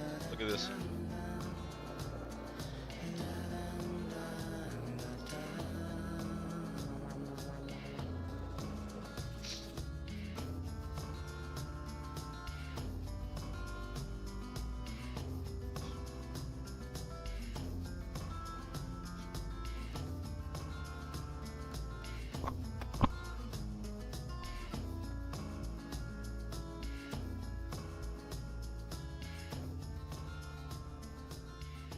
You gotta have this shit. So you can't wrap your thumb around the thing. There's two types you could have. You could either have this, or if you want to be able to wrap your hand around the thing, then the mag can't come out. The mag is stuck in there.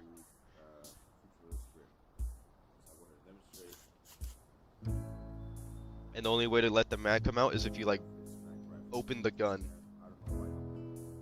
And then it allows it to come out. And then they're, yeah, limited to 10 rounds per mag too.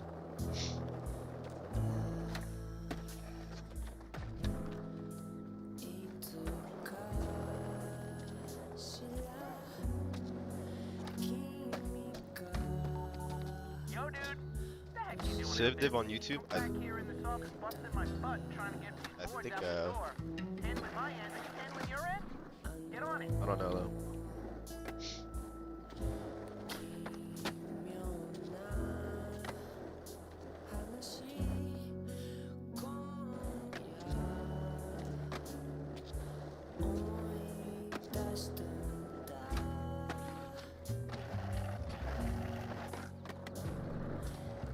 But yeah, bro.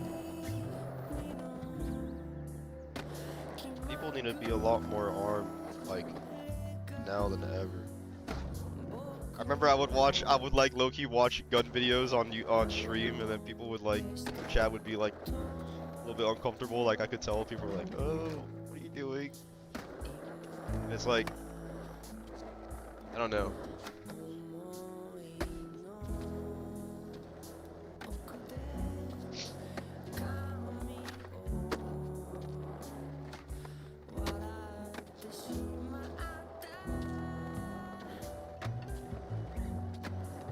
I'll check it out.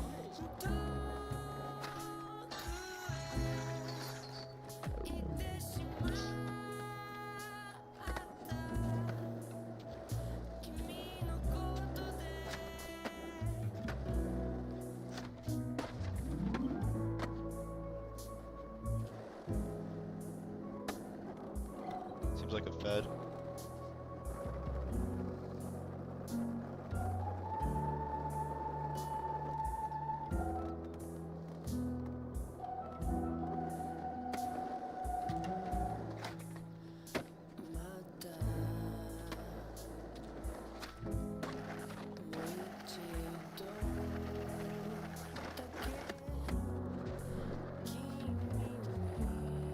But yeah, bro, I'll get people that are like, I don't know. Like, I understand a handgun, but I don't know. Why do you want like a big? Why do you want the big scary one? And it's kind of just like, bro, like, I don't know.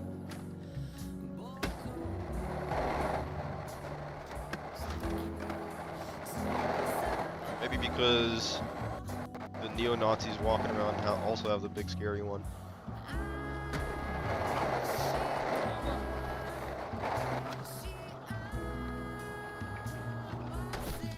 Yeah, bruh.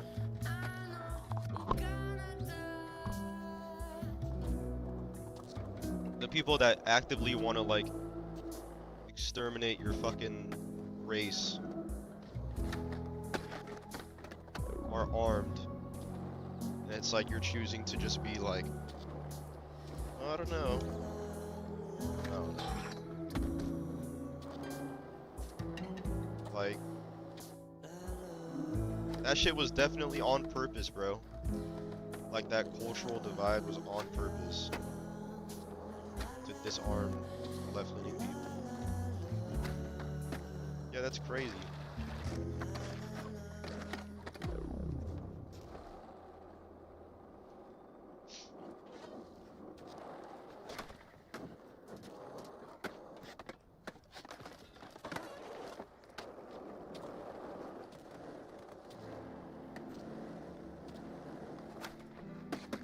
People debating whether it's like ethical to own a handgun or not, while neo-Nazi groups all have fucking AK-47s and AR-15s and shit. It's like, bro, lock the fuck in. Like, what? Hold up, I'll be back. Give me a phone call.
Third round of nationwide No Kings protests is bro.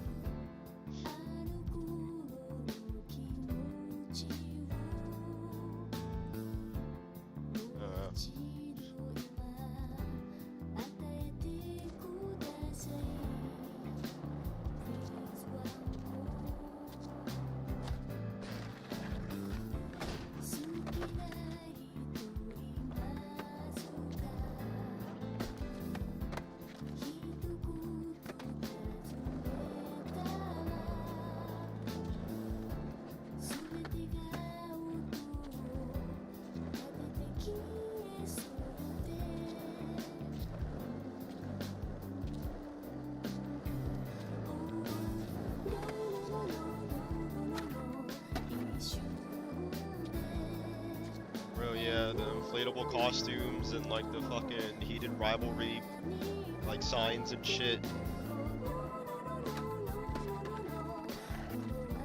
I don't know.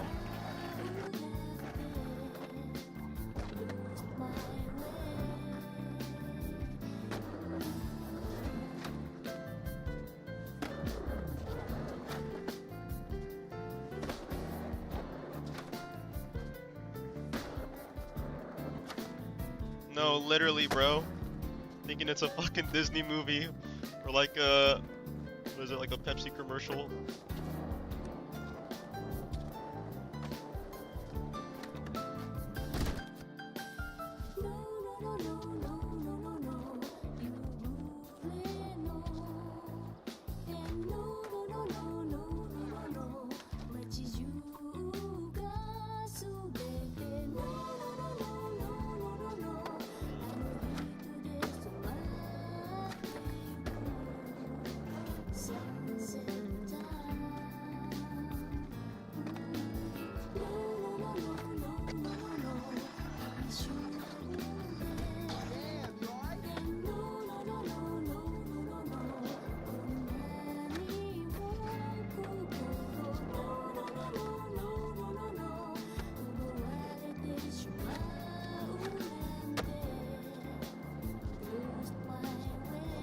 Yeah, I don't know, that shit pisses me off.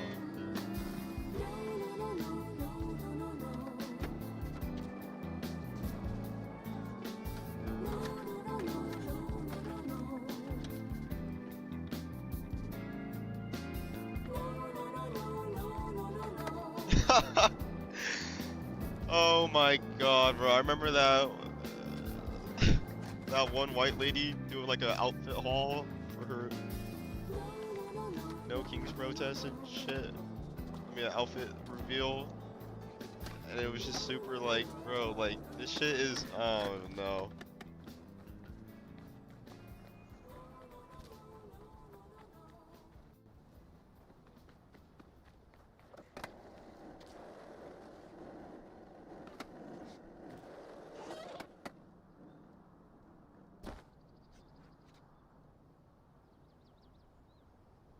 Oh yeah, I saw this, bro.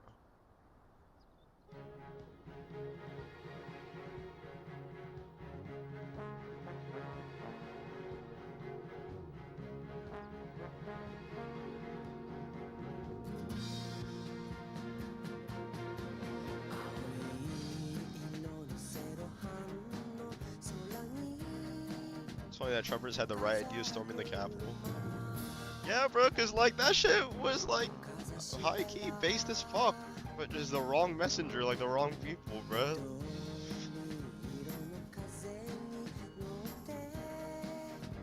Yeah, bro, like same thing with like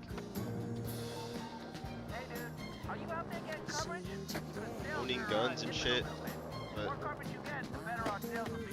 I'm just saying, do whatever you want, but, you know. that's why I say I feel like that cultural divide was like manufactured on purpose.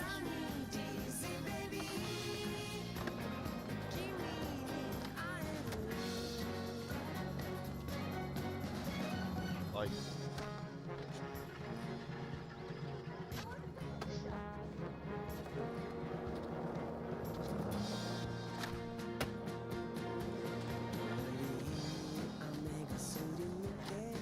I think they saw the Black Panther Party doing that, and they were like, okay, like we cannot have left-leaning people doing this shit. It's more favorable for right-wingers too, because the right-wing ideology inherently supports capitalism.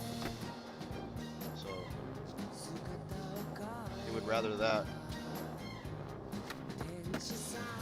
What's up, Nay?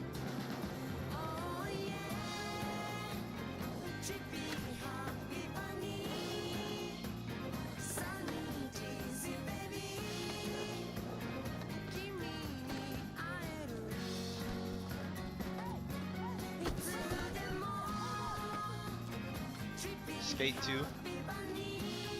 That shit doesn't really run well on my computer.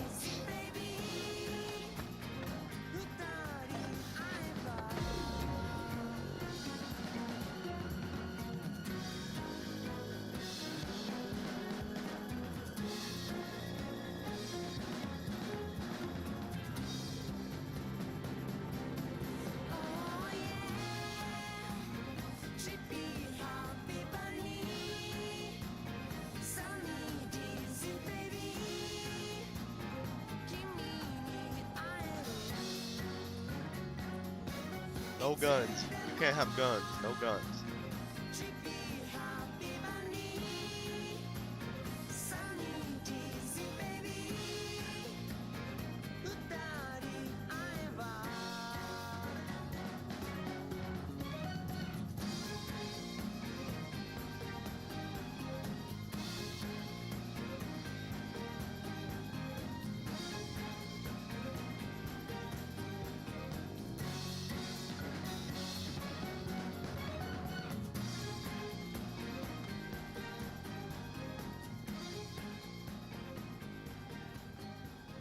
New skate game?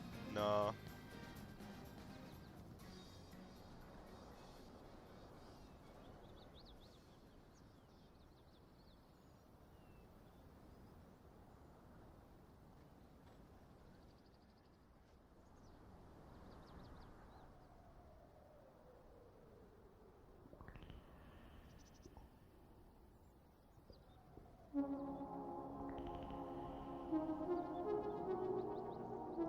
I don't know. People think that like the state, like the police and shit, are gonna like protect us or whatever.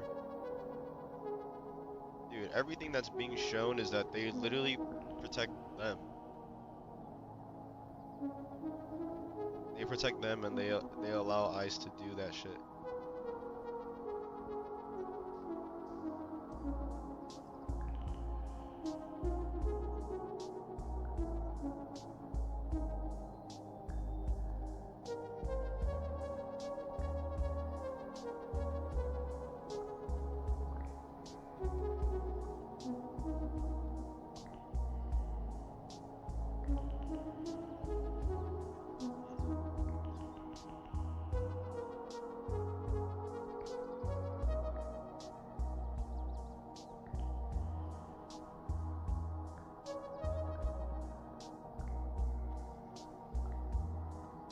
Yeah.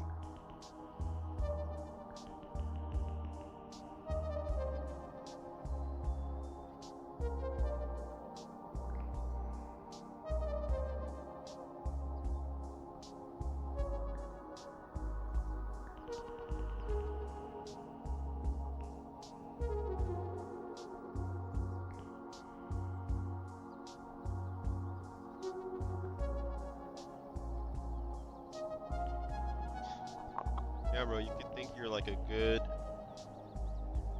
cop all you want, or like a good soldier. But it's just like at the end of the day, like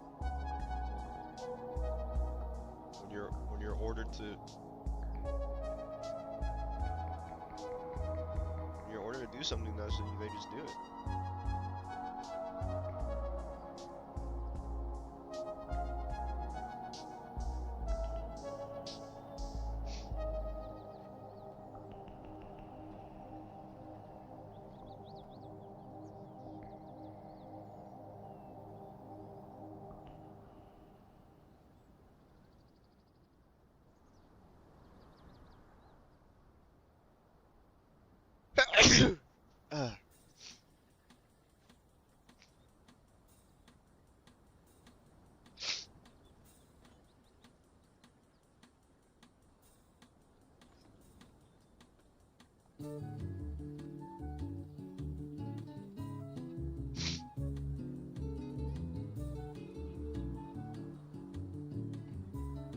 And now they trying to go into Cuba as well, bro.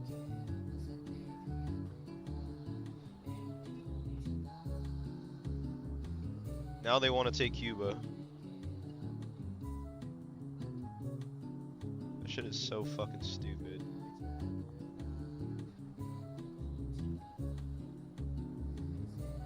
Yeah, bro. And then you got the social democrats like manufacturing consent to do that shit too. Bernie, AOC, Mamdani. I think they kind of serve as like they serve as like what Kamala, Biden, and Obama are, but for Gen Z. Yeah, it's like they're realizing that the younger generation is a lot more lot more radical, so they kind of have to have these more radical sounding like politicians to be able to like pacify Gen Z. But then they're basically just still able to do the shit that they want internationally.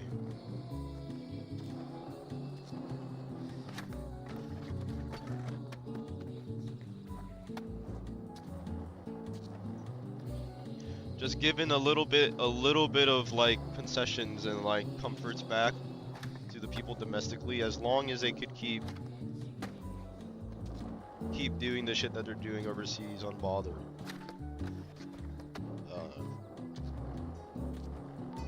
Yeah, bro did all that and denied the Gaza genocide, bro.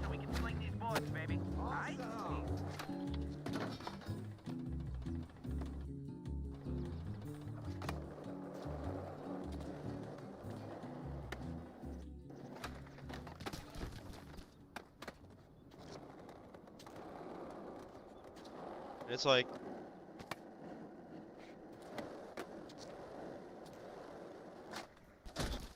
what the fuck?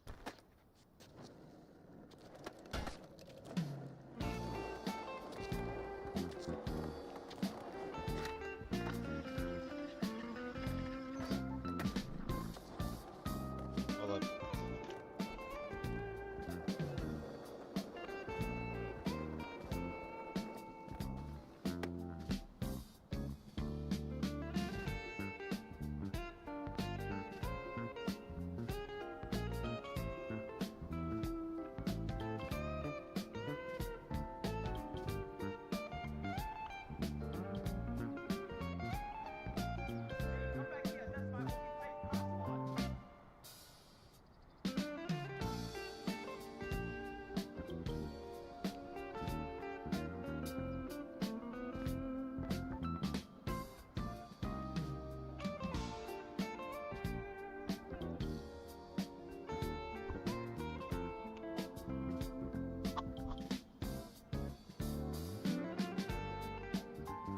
Yeah, I mean, like their whole thing is to basically just have like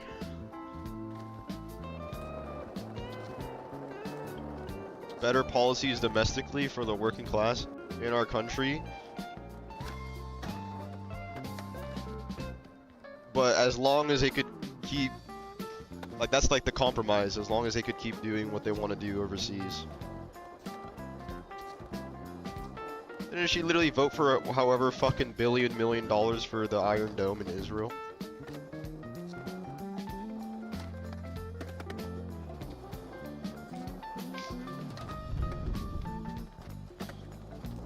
No, yeah, Mamdani is definitely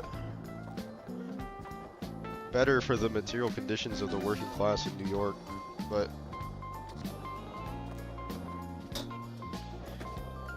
while simultaneously though, like, manufacturing consent for like a Cuban invasion, a Venezuelan invasion, and shit like that.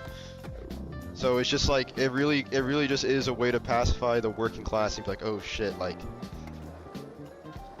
conditions are getting worse for the people living here.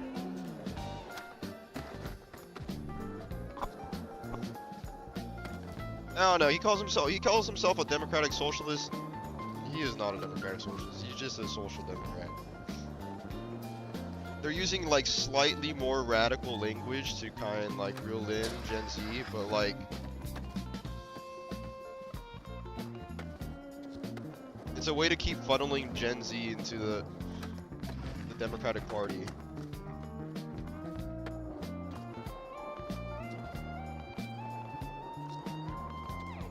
Yeah. And even being a democratic socialist, that shit's like, that shit like barely, I mean, I guess you're still a socialist, but that shit is barely a socialist.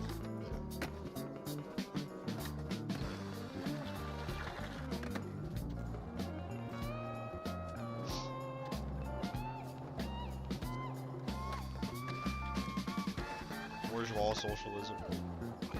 What's up, Magnum?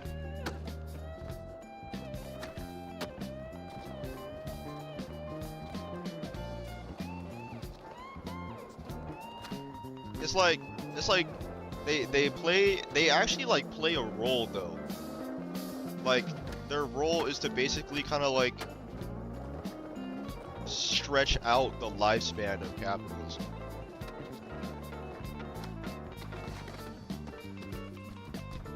That's kind of what that shit is.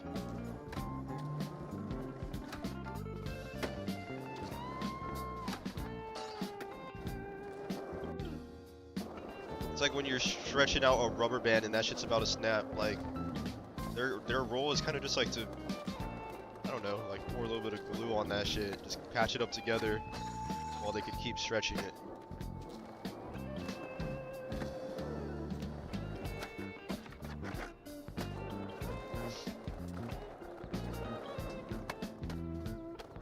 Hashtag communism is the way. I love this Ninja Gaiden mission. Should I hop on?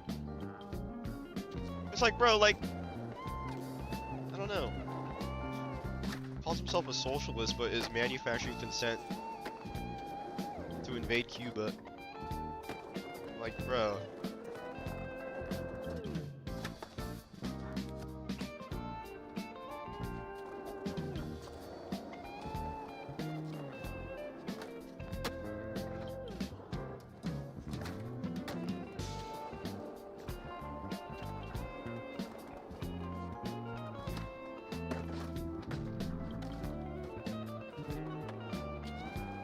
Just keep voting, true. I mean, we have a socialist running for governor in California, and I think that's a little bit more hopeful though, because he's not running under the Democratic Party.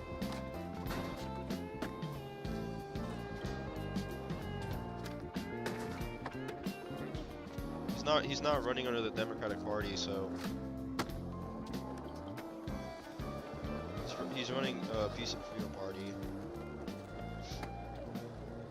But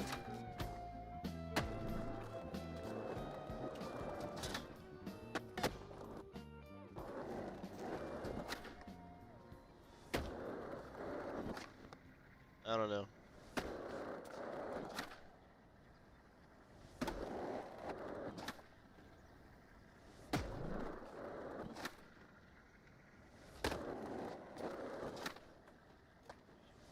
It's like that same shit with like Hassan too. I used to be a big Hassan watcher, and I realized like, wait, like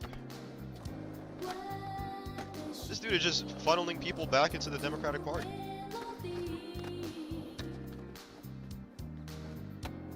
Yeah, bruh, he's just funneling people back in there. It's like, bro, what? Like. Yeah, I used to watch him.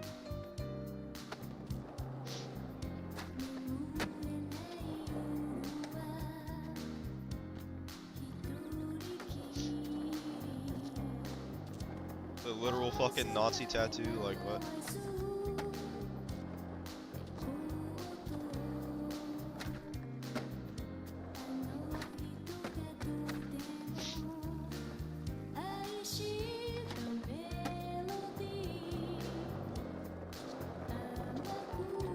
Hey dude, are you out there getting coverage? Because sales are dipping a little bit. The more coverage you get, the better our sales will be. I'm just saying, do whatever you want, you know.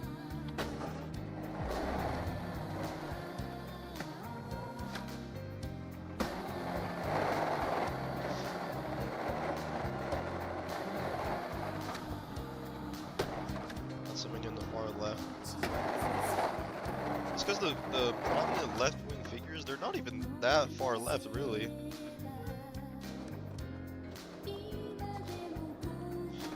Is that the same guy who thinks America deserved 9/11? I mean, he was low-key pretty base with that take, though.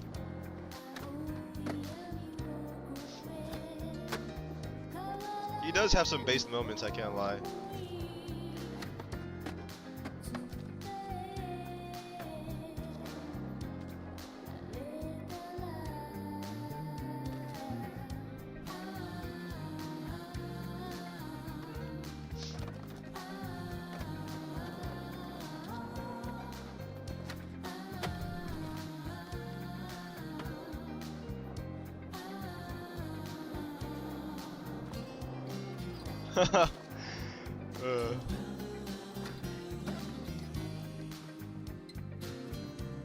Dude, Destiny's not even left.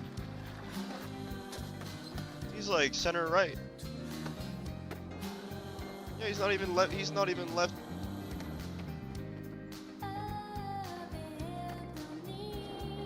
He's just a liberal. But liberals aren't left.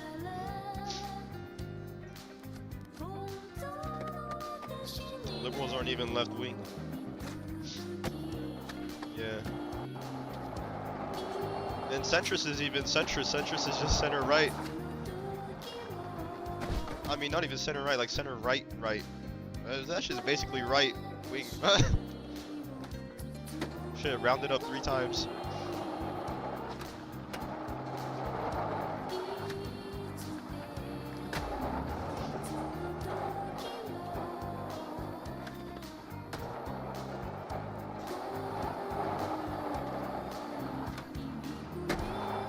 Holy shit.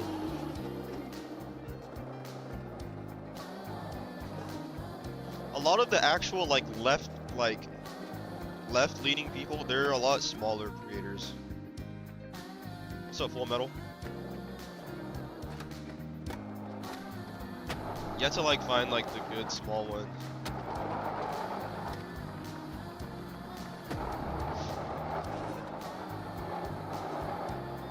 Dude, really? I don't know much about Destiny. I've just seen a couple clips of it before. Yeah, that's crazy. You can't even consider him to be he's like the left wing of the right wing.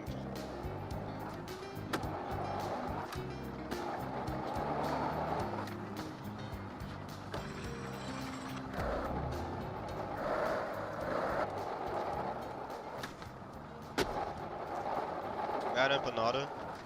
Yeah, he kind of replaced my my Hassan viewing. I kind of watch him a little bit.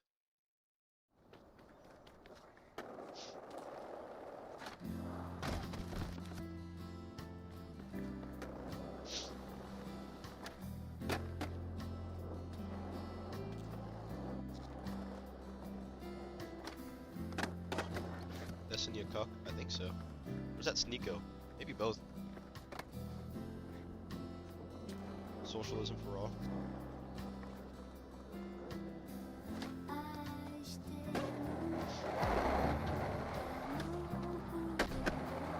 And that J-Boy sex guy? No, that guy, no.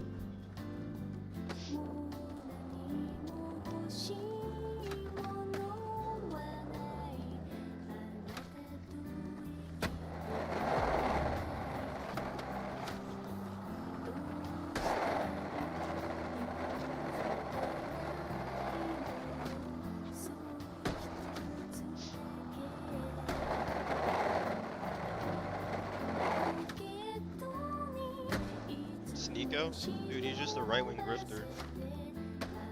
Reactionary socialist.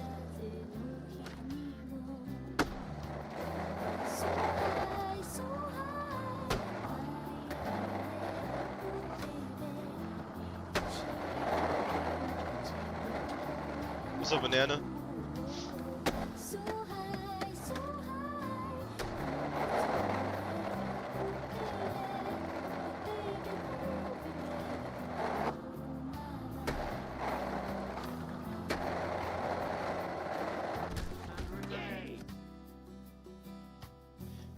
Yeah, it's all for shock value, shock factor, whatever.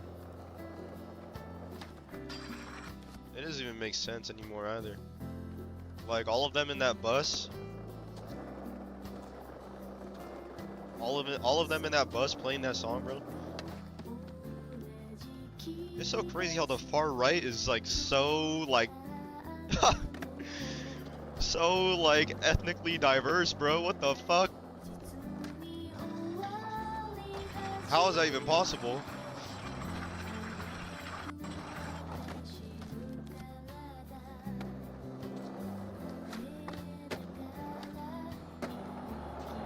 Oh yeah, literally, what?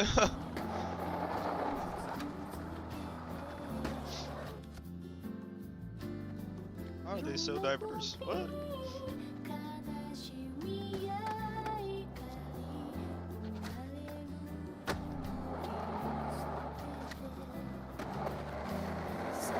Your last name is Fuentes, bro. Have you seen those videos of Paul Miller? Like, people tell him that he's not white when he's on Omegle, and he gets so mad.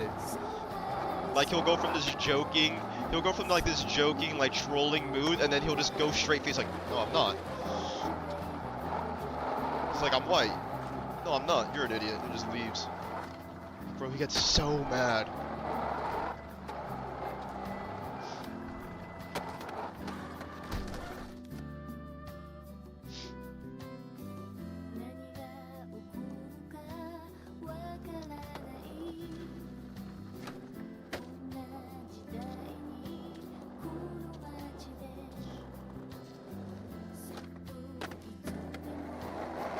It'll be like the whitest dude ever telling him, "Are you white?" He's like, "Yes, I am. Yes." He's like, "You don't look white." It's like, "Oh, well, I am."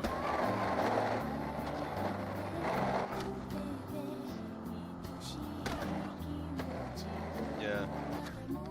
That shit is pathetic.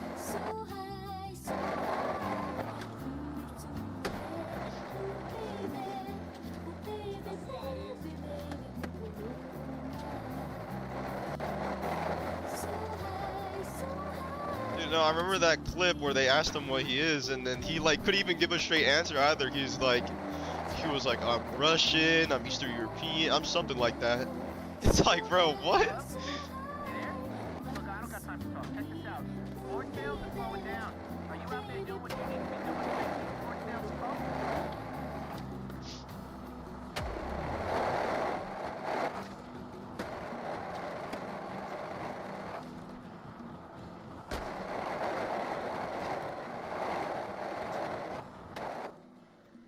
Whee!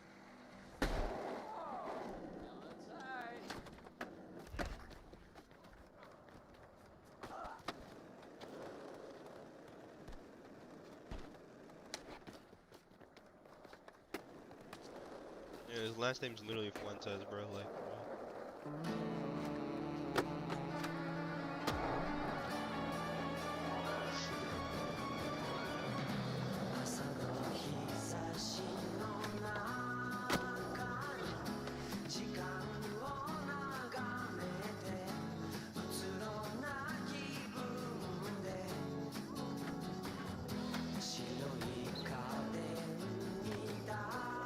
Dude, I think I saw a video where someone like went up to him in an alleyway. I don't know if it's real, but he went up to him in an alleyway. And he was like, "It's like, are you a white supremacist?" He's like, "I'm not a white supremacist. I'm Mexican. My last name's Fuentes."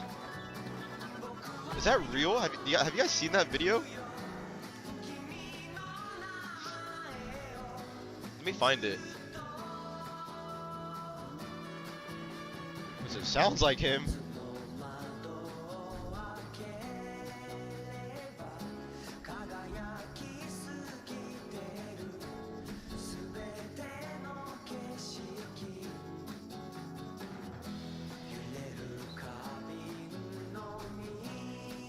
Bro, I saw this shit.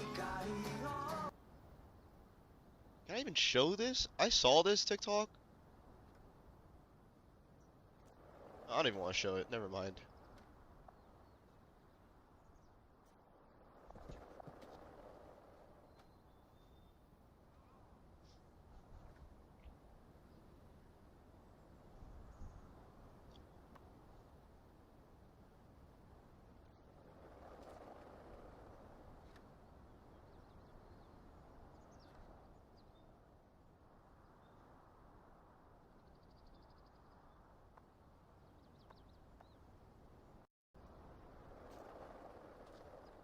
What the fuck is this?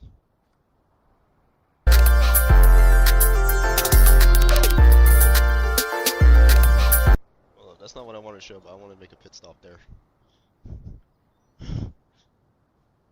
Can't find it. Where is this?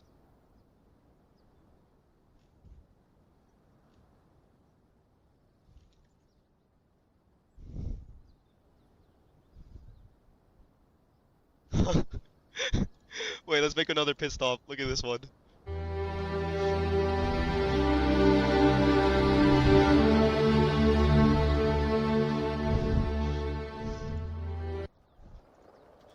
Dude, that shit.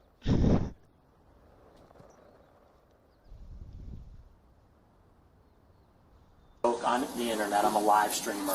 You're like a YouTube channel or something? Yeah. You're saying you're a white supremacist? I'm not a white supremacist. I'm Mexican. I'm Jose Fuentes. Bro. What? Bro folded instantly. What the fuck is that? I need to go pee again, bro.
Ugh.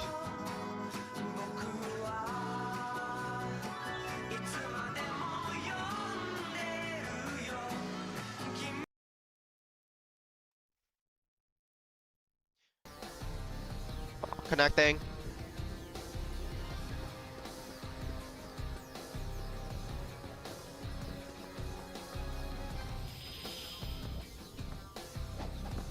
I kind of freaking love this thing.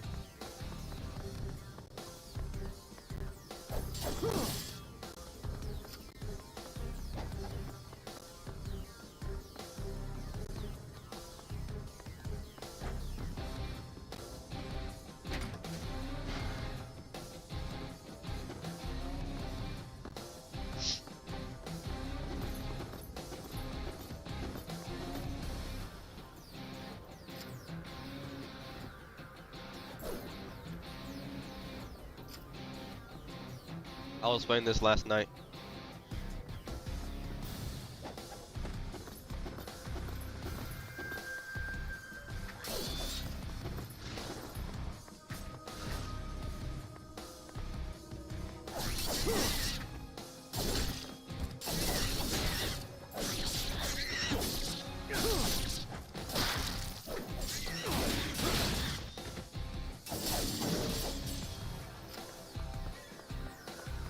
Should we listen to another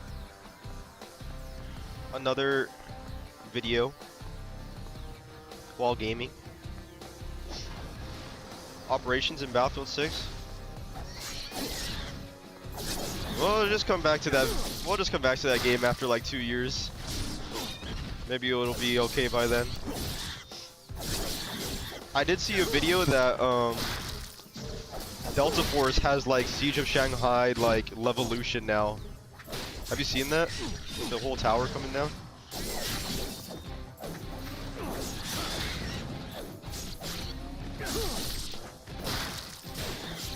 That looks kind of cool. I don't know. I can't stand like the games where they have like specialists in them or like heroes and stuff. Like for a game like Overwatch it makes sense, but I feel like for Battlefield it just feels like forced.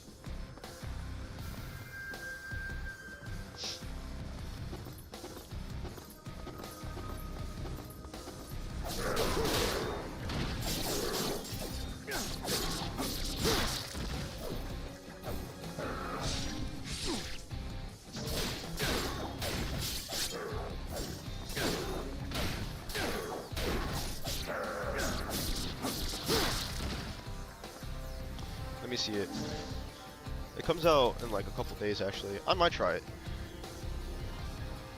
Delta Force. Uh-oh. Is it going? A major earthquake is imminent. Major earthquake imminent. I think this is it. Do it. Levolution. Come on. Oh my god. The building's crumbled. That's gone. Is that one going to go as well? Jeez. Okay, that entire building just got destroyed. This one as well? Oh, it's going. It's going. Wow. Oh my god. I can't see anything. Oh, it crushed me. Wait, that shit's actually pretty fucking cool. I'm just going to test the destruction. I think it's anything with a crack on and you can blow it up. Well, that's pretty sick actually. Okay. Can I blow that entire building up? I mean, maybe. Okay, that did a bit of damage. I'll put a rocket here. Why'd they have to rug pull Battlefield 6? Bro, the thing is that this is just an update to Delta Force. I'm thinking like, bro, what if Battlefield 6 never came out and they just kept on updating Battlefield 4 and evolving Battlefield 4 over time? Like, bro, that would have been so fucking cool. Why did we have to leave Battlefield 4, the perfect game? Ooh, there's more coming down. It's a lot of dust. I'm surprised Battlefield doesn't just keep to one title. That's what I'm saying, bro, and it should have been 4. Like, Battlefield 4 should have been that foundation that they built off of. And like other games like Battlefield Hardline, or even like the old games like Battlefield 1, like the one set in the past, they could just be like inside of that foundation. I don't know, maybe that's a little bit too ambitious, but like Battlefield Bad Company was set in a modern setting, but they also had Battlefield Bad Company 2 Vietnam, which was in Bad Company 2. It was a mode in it where it's like the Vietnam War. Instead of making a whole new Vietnam game, they just made a Vietnam game inside of Bad Company 2 as a expansion to the game. It should be like that. Hey, but capitalism ruins gaming, bro. Is it still going? I think it's still going. No, there's more. There's more coming down. EA has always been jealous of the Activision money. Welcome back to Delta Force. I have not played this game since July last year. Mow these guys down. Come on, get on the point. Battlefield 4 was so smoke cool. res, are you? That game has so much aura. It'll be their downfall. Get on the point. Yeah. I think some of these must. Cause like Battlefield Hardline was literally like, this shit was just a reskin Battlefield 4, but they took a gamble by making it a whole new game and pricing it full price. When it's not even a full, it's not even like a full Battlefield experience. This would have been perfect though as a Battlefield 4 expansion. Like, this would have been so good as a Battlefield 4 DLC. A Cops and Robbers thing. Got him. Like, they literally use the same assets, the same guns. Whoa, rocket. Who was that? Was it you?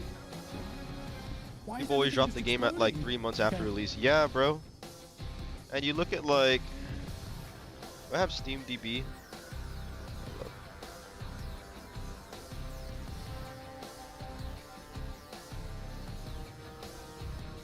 Where is Battlefield 6?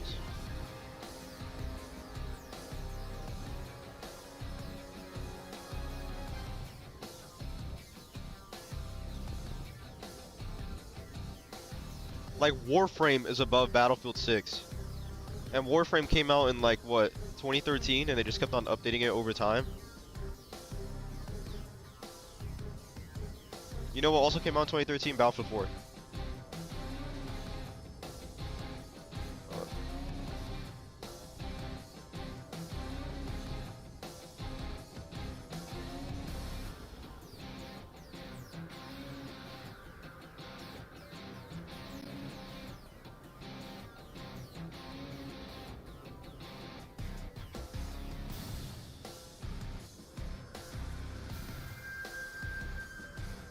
Bro, TF2 is about to go above it, and this shit came out in 2000...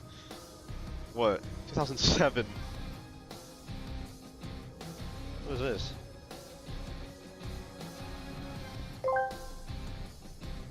Wow! Well, I didn't know Charlie Kirk joined Twitch.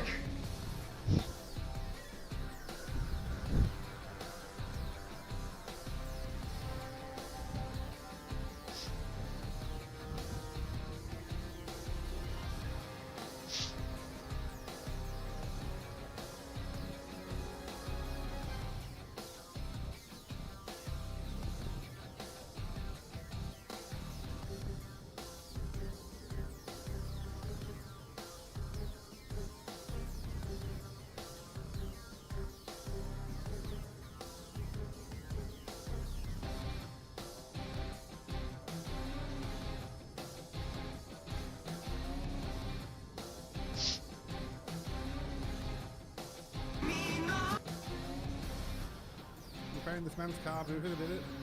We've run out of time.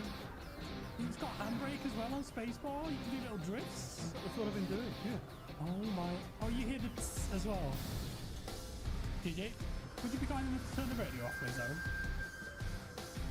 That's what they did with the Vietnam DLC. It was like a expansion to Bad Company 2 instead of it being a whole new game. Bravo under fire. Just Cause? No, I haven't. Get over there in front. I've always wanted to though.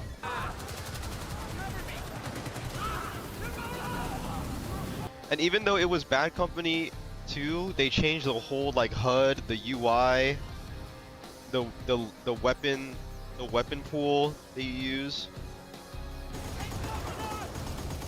Battlefield should just be one game across a bunch of different eras, like centralized into one game.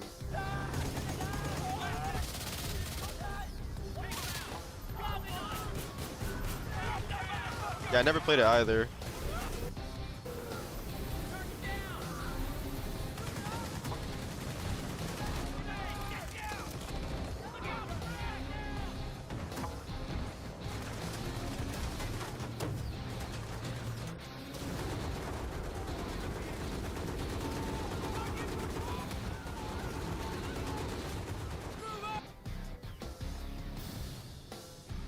Sometimes, when I play games about war, I worry and wonder why.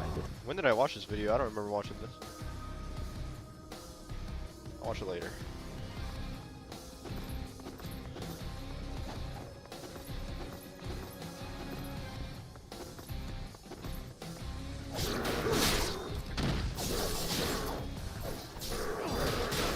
Yeah. I used to love Battlefield. What's up, Yor?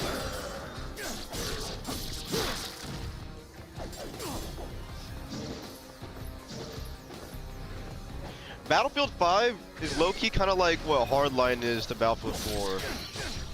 I feel like. I think Battlefield 5 could have been like a World War II update to Battlefield 1. What do you think?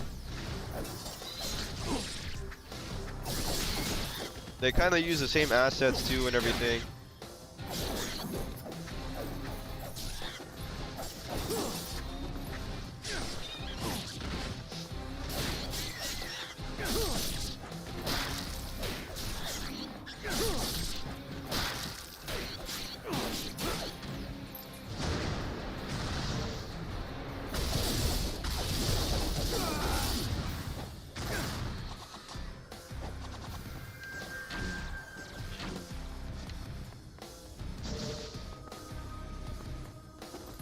don't remember this part of the game.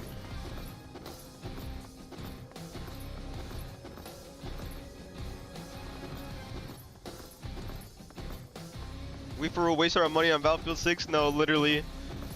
Just for a game from like 12, 13 years ago to be like 30 trillion times better. But it's just abandoned. Fiora, what are your thoughts now after all this time on Battlefield 6? What's your concluded opinion on it?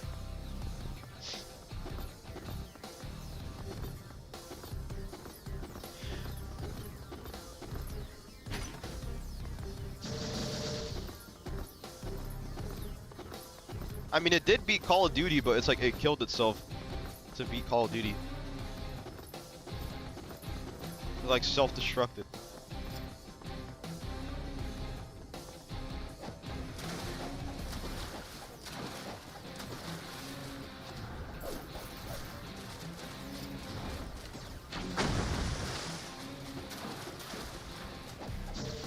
Same maps, yeah. And it's like, even if they bring back like operations, I don't know, does that even fix the game?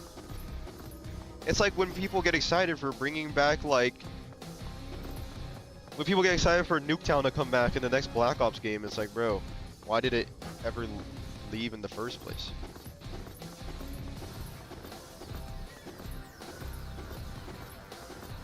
People are gonna be hyped that there's gonna be shipment 24/7 in the next Modern Warfare game. It's like, bro. Yeah, bro. That's their shit that they rotate between. When it's Black Ops, everyone gets hyped for the new Nuketown game, the Nuketown map. When it's just Nuketown, everyone gets hyped for shipment when it's Modern Warfare. Why don't they just make one Call of Duty game? And Rust. They take it away from you, and then they sell it back to you. They just keep on doing it over and over again.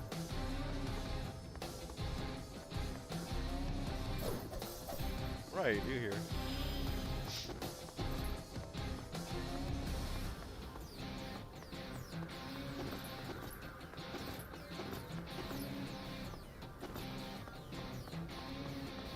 The Ghost skins too?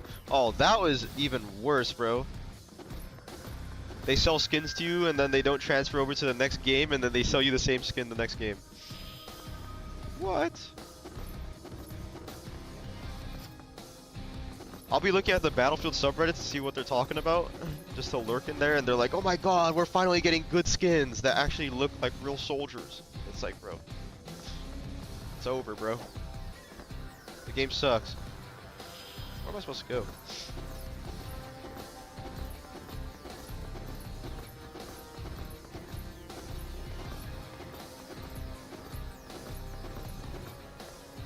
Oh, here we go.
I think Battlefield 6 is bringing back another OG map though. I think they picked like a shitty ass one, I'm pretty sure though. I think it's Goldman Railway. I think that's the one they said they're bringing back. Dude, out of all maps, why that one?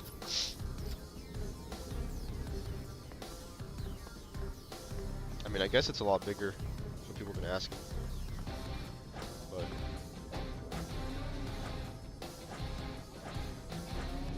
oh shit.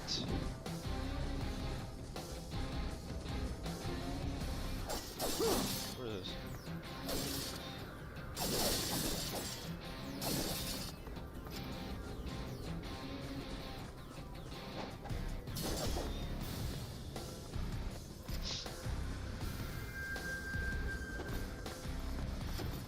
Dude, my head hurts from being sick.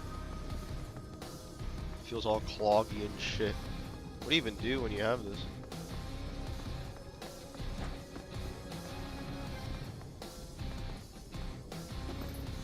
I think I'm gonna have a fever.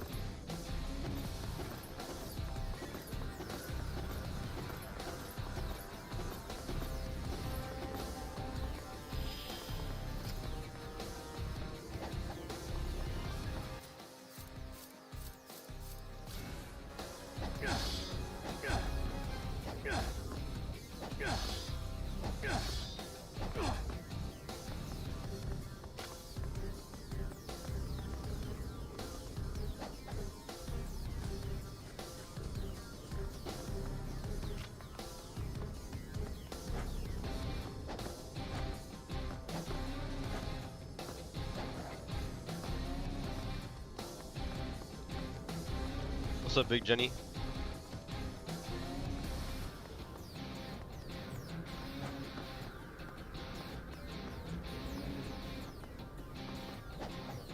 Bruh.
What the fuck? How am I supposed to do this? Look like I'm going crazy. I'm really sick.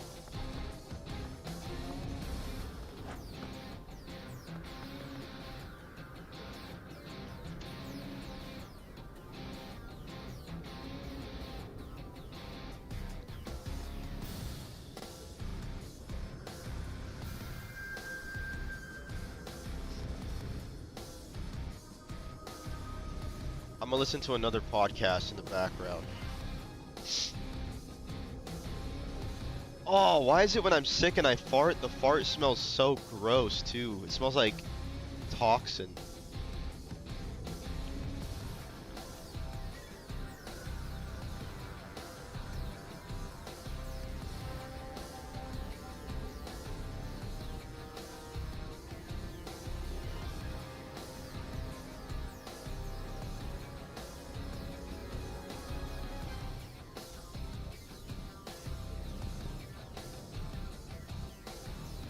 Bro, would you play Mirror's Edge if I gifted it to you?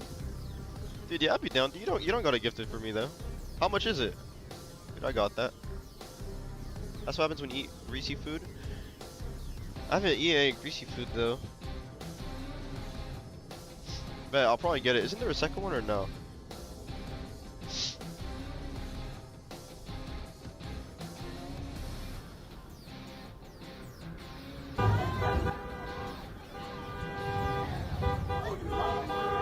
I'll be down to get it.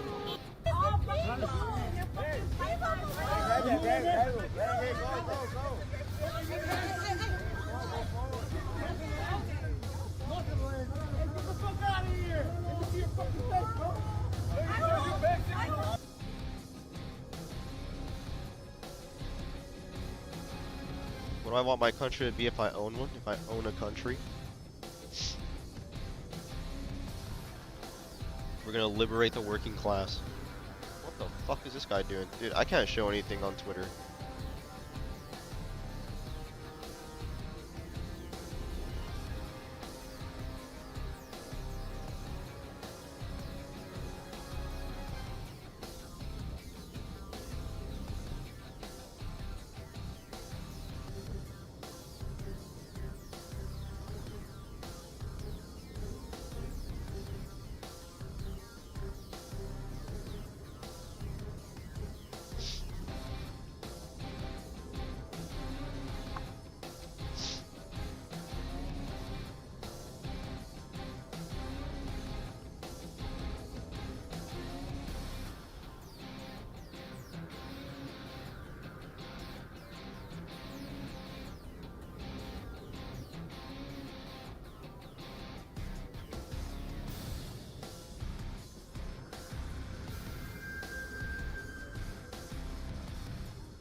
Mirror's Edge.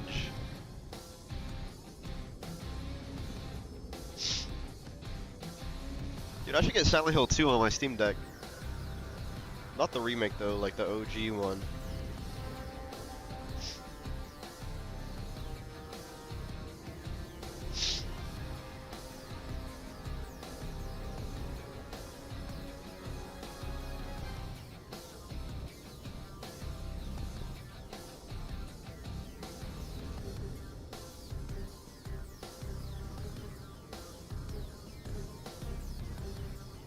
Catalyst.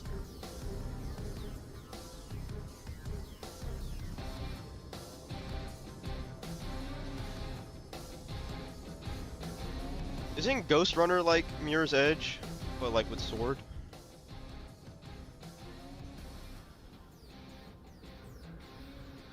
What the fuck? Where'd my mouse go?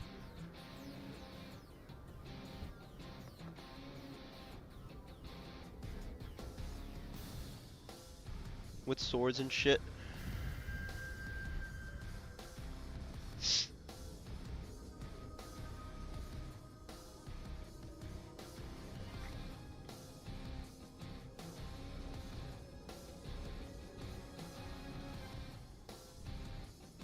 I wanna listen to this. With the recent horrible actions of the Trump administration and ICE, and also the American empire all across the globe, Shout out Poke Free. I realized that what we needed right now was Futuristic a Ninja. good Marxist analysis of everything that was happening around us. And that was because I should get that if it's cheaper liberal too. explanations were not good enough for me. Liberal explanations were too surface level. And so I really thought we needed to go down deep into the economy. This led me over the course of about 2-3 weeks researching really heavily into Marxist economics to find one sort of law that I could find that could really explain the actions of the Trump administration, that could also be projected onto past fascist economies, and also explain their actions so that we are able to find a repeatable trend. And I settled on the falling rate of profit, and I wrote an article about that and why we need a Marxist logic to unveil the Trump administration, because only when we are truly able to look past the mysticism of liberal society are we able to then truly fight it and tackle it once we know the beast that we are fighting. And so I wrote an article, and today I will be reading out loud that article. I want to dedicate this article to Michael Parenti, first of all, because he started me on my path of looking at the world more deeply than it was presented. And his passing at the ripe old age of 92 is genuinely a tragedy. And there is a disclaimer. This article is theory dense, and though I do try to explain the basics, I'm going to assume that you already have a small grasp of Marxist economics. If you want a primer, I suggest checking out my summary of Das Kapital, which I will link in the description below. The Logic of Decay, the Falling Rate of Profit, and the Rise of American Fascism. The actions of the American empire, both at home and abroad, these past few months have seemed wholly illogical. Almost as if the actions of a waiting, old, tired man, deep in the midst of dementia. Between a resurgence in imperial war and police actions at home, those observing America's slow decline into fascism have been left wholly confused. Trump's actions seem to have no logical thorough line. First, he invades Venezuela and kidnaps Maduro. Second, he threatens to take Greenland. And thirdly, he deploys ICE to Minneapolis. Liberal explanations for all these events have largely fallen flat, with them having to do with the rise of the so-called stupidity of America. We are led to believe by liberal analysis that the reason America is trending the way that it is currently stems in millions of Americans simply choosing to be stupid, racist, or hateful. And this is by no accident. Capitalism, fascism, and class society have always relied on mysticism, transmuted to the masses in order to hide their true economic motivation. As Marx declared in German Ideology, the ruling ideas of the ruling classes are in every epoch the ruling ideas, i.e., the class which is the material force of society is at the same time its ruling intellectual force. Generally speaking, the ideas of those who lack the means of mental production are subject to it. Fascist ideology itself has always been hopelessly impossible to ideologically penetrate. For example, Hitler believed that the free market and private property were vital towards the evolution of the ultimate human being, and also that the state's role within wholly mediating the economy to the will of the nation. His quote-unquote socialism was something of an ethical creed with no specific economic policies or ideas contained within it. Given all of this, the only thing that can truly help us understand and gain clarity into the crisis unfolding in front of us is to go deeper into our society than is presented to us by our media, educators, and culture in large. This requires nothing other than a Marxist logic. Only a Marxist logic can help us break down the world and see how it truly operates, without the idealist explanation so often presented to us, to find the primary source of America's current crisis and descent into fascism. Not personal stupidity, but the tendency of the rate of profit to fall. But let's go back. What even is logic? Logic is simply the philosophical study of how man interacts with the world, the mind, body, and world outside of said body connection, and how these influence each other. And fundamentally, we've all questioned this at one time or another in our lives. I personally remember being on the elementary school playground wondering if I was really the only human being truly alive and conscious, and if everyone else was some sort of automaton. The Matrix, things like that. European philosophers spent a long time debating how this mind-body connection worked, from Descartes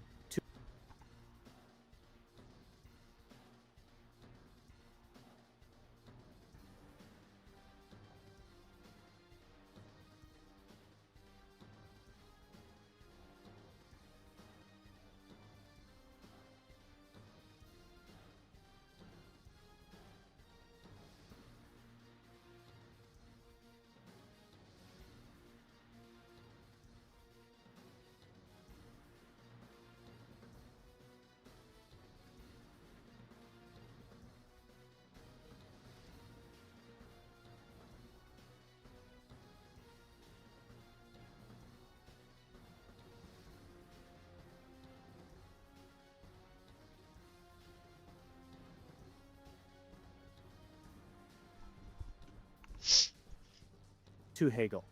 Debates that included questions such as if thought was in a separate realm from our body or part of it, dualism versus monism, if there was an objective knowable truth outside the human mind, or many truths existing at the same time, and how we should scientifically categorize the world, if at all.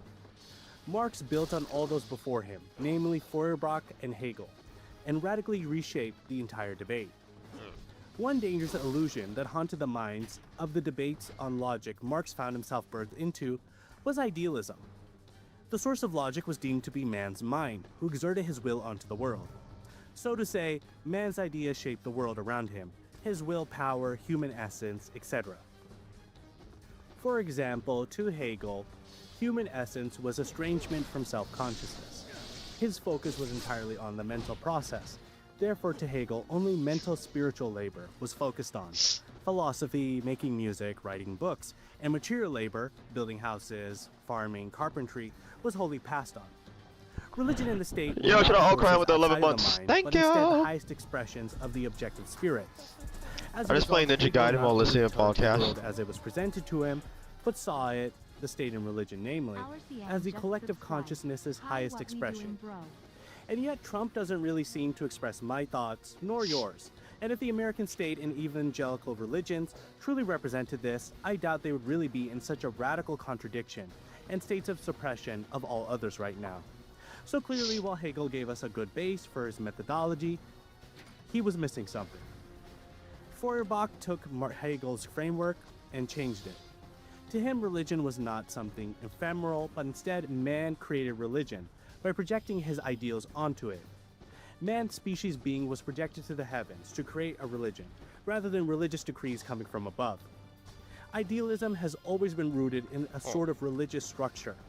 Feuerbach, by breaking with this and instead making the focal point not ideas in the vague sense, but a concrete starting point of the creative activity of man and the working relations of people, gave Marx the perfect base to break from idealism and into materialism. Marx made 5 important changes to logic. 1. New focal point. Rather than man's connection to God, Marx brought logic back down from the heavens and focused on man's relationship with man. 2. Materialism. Marx realized that man's social being came from the world around him, not the other way around, as the idealists saw it. 3. Senses versus labor. Marx realized that all hitherto philosophers had solely just focused on theoretical scenarios in which man was a passive subject, simply just viewing the world. In their scenarios, man just sort of sat around and people watched silently. But we don't just interact with the world with our senses, sight, touch, smell, we change it. As Marx said, quote, "The sensuous world is, as total, living sensuous activity of the individuals composing it." As we change the world, we learn more from it. Yet, of course, we can change only and interact only with the world within the parameters that exists. Probably the best example of this dialectical interplay came from Walter Rodney and How Europe Underdeveloped Africa. Quote, "The religious belief that a certain forest was sacred was the kind of element in the superstructure that affected the economic activity, since the forest would not be cleared for cultivation." End quote. Here, a certain tribe in Africa was influenced by the forest, material world, around it to create religion, mind. This religion then kept them from cutting down that one tree when they cleared the entire forest, direct effect in the material world. Do you see here how this relation as something social was quickly reified into something tangible in the real world? Pay attention to that especially. 4. Labor is the basis of man's interaction with the world, and therefore logic. But what was that one common human unifier which could explain how man interacted with the world around him? How did man interact with man, nature? How did man interact with society and whole societies with each other? The one common human unifier to all of this was labor, man's practical activity. Labor to Marx was simply just man's transformation of nature. This action was then something that separated us from animals. Labor was so fundamental to humanity that Marx dubbed it man's species being. Labor, of course, has existed long before capitalism. And when human beings lived without class society, man's labor was his own. Our Paleolithic ancestors could freely hunt, make bows, arrows, crude houses for themselves and each other without being forced to. However, with the advent of agricultural surpluses, man suddenly had the ability for divisions of labor and the accumulation of basic goods at one pole of society or another. And this led to class society and the state to protect said class society. Given this development, one group of men could now be forced into labor by another. Those forced became alienated from their own labor, doing it for someone else. Think about it like this. You go into work for 8 hours a day, making your boss rich. You make products that you do not own, your boss does. And you must do this in order so that you survive, getting food, housing, clothes, etc. And of course, this alienation is both sociological, as in a mental phenomenon, but also fundamentally represents a physical economic phenomenon. Why are you sick? I think it's because I sleep with my window open. It's cold. Which I'm we getting really bad allergies. 5. I kind of want to lay down soon. Forces and relations of production. Go to bed. Marx took this all one step further. Man was of course shaped by the world around him, but the world around him also included technology, scientific knowledge, raw materials, technical skill. Everyone's He getting dubbed sick these the productive forces. They are the physical determinants of man's ability to do labor. In addition to the productive forces, you also had the relations of production. Who owned what, how things were distributed, how man related to each other. Were we a hunter-gatherer society with bows and arrows? in a rather egalitarian society with equal distribution of goods, or a society with agriculture, plows, displacement of people to the countrysides, and heavy taxes, / a strict monarchy based on class structure and with heavy wealth concentration towards nobility. These were what sit at the bottom of all societies and are the source from which all other things stem from: government, education, media, etc. You were sick in December. Revolution was therefore a Yeah, I feel result like of productive forces coming into conflict with my head relations is of like, production. I might take a hot Where shower right productive now. forces far outpaced the relations of production. Might listen to this The later. relations of production became fetters upon a mode of production, and therefore ruptures occurred where old systems were overthrown for new ones.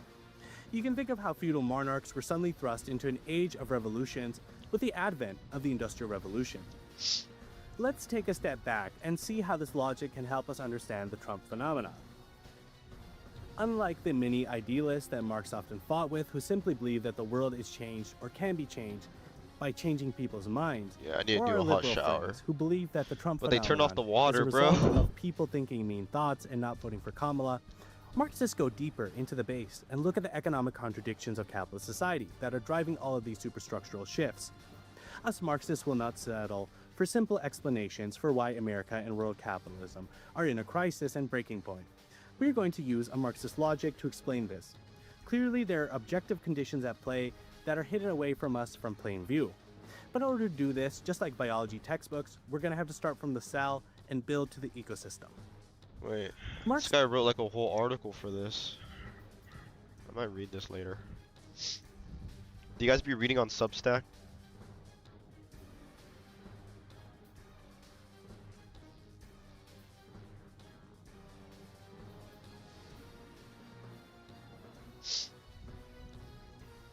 I need to read more on this.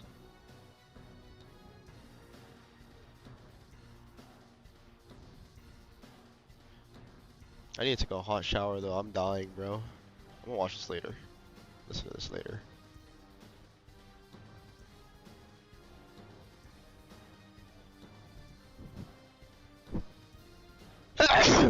Oh, fuck.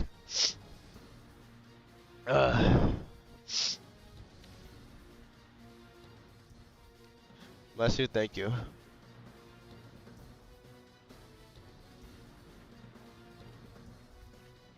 Yeah, bro. Oh, my head fucking hurts. There's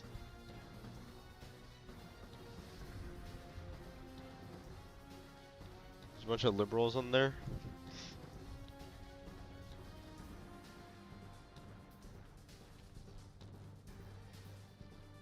I just follow a bunch of like Marxists on there. Take Tylenol. I actually do have some. I might take that.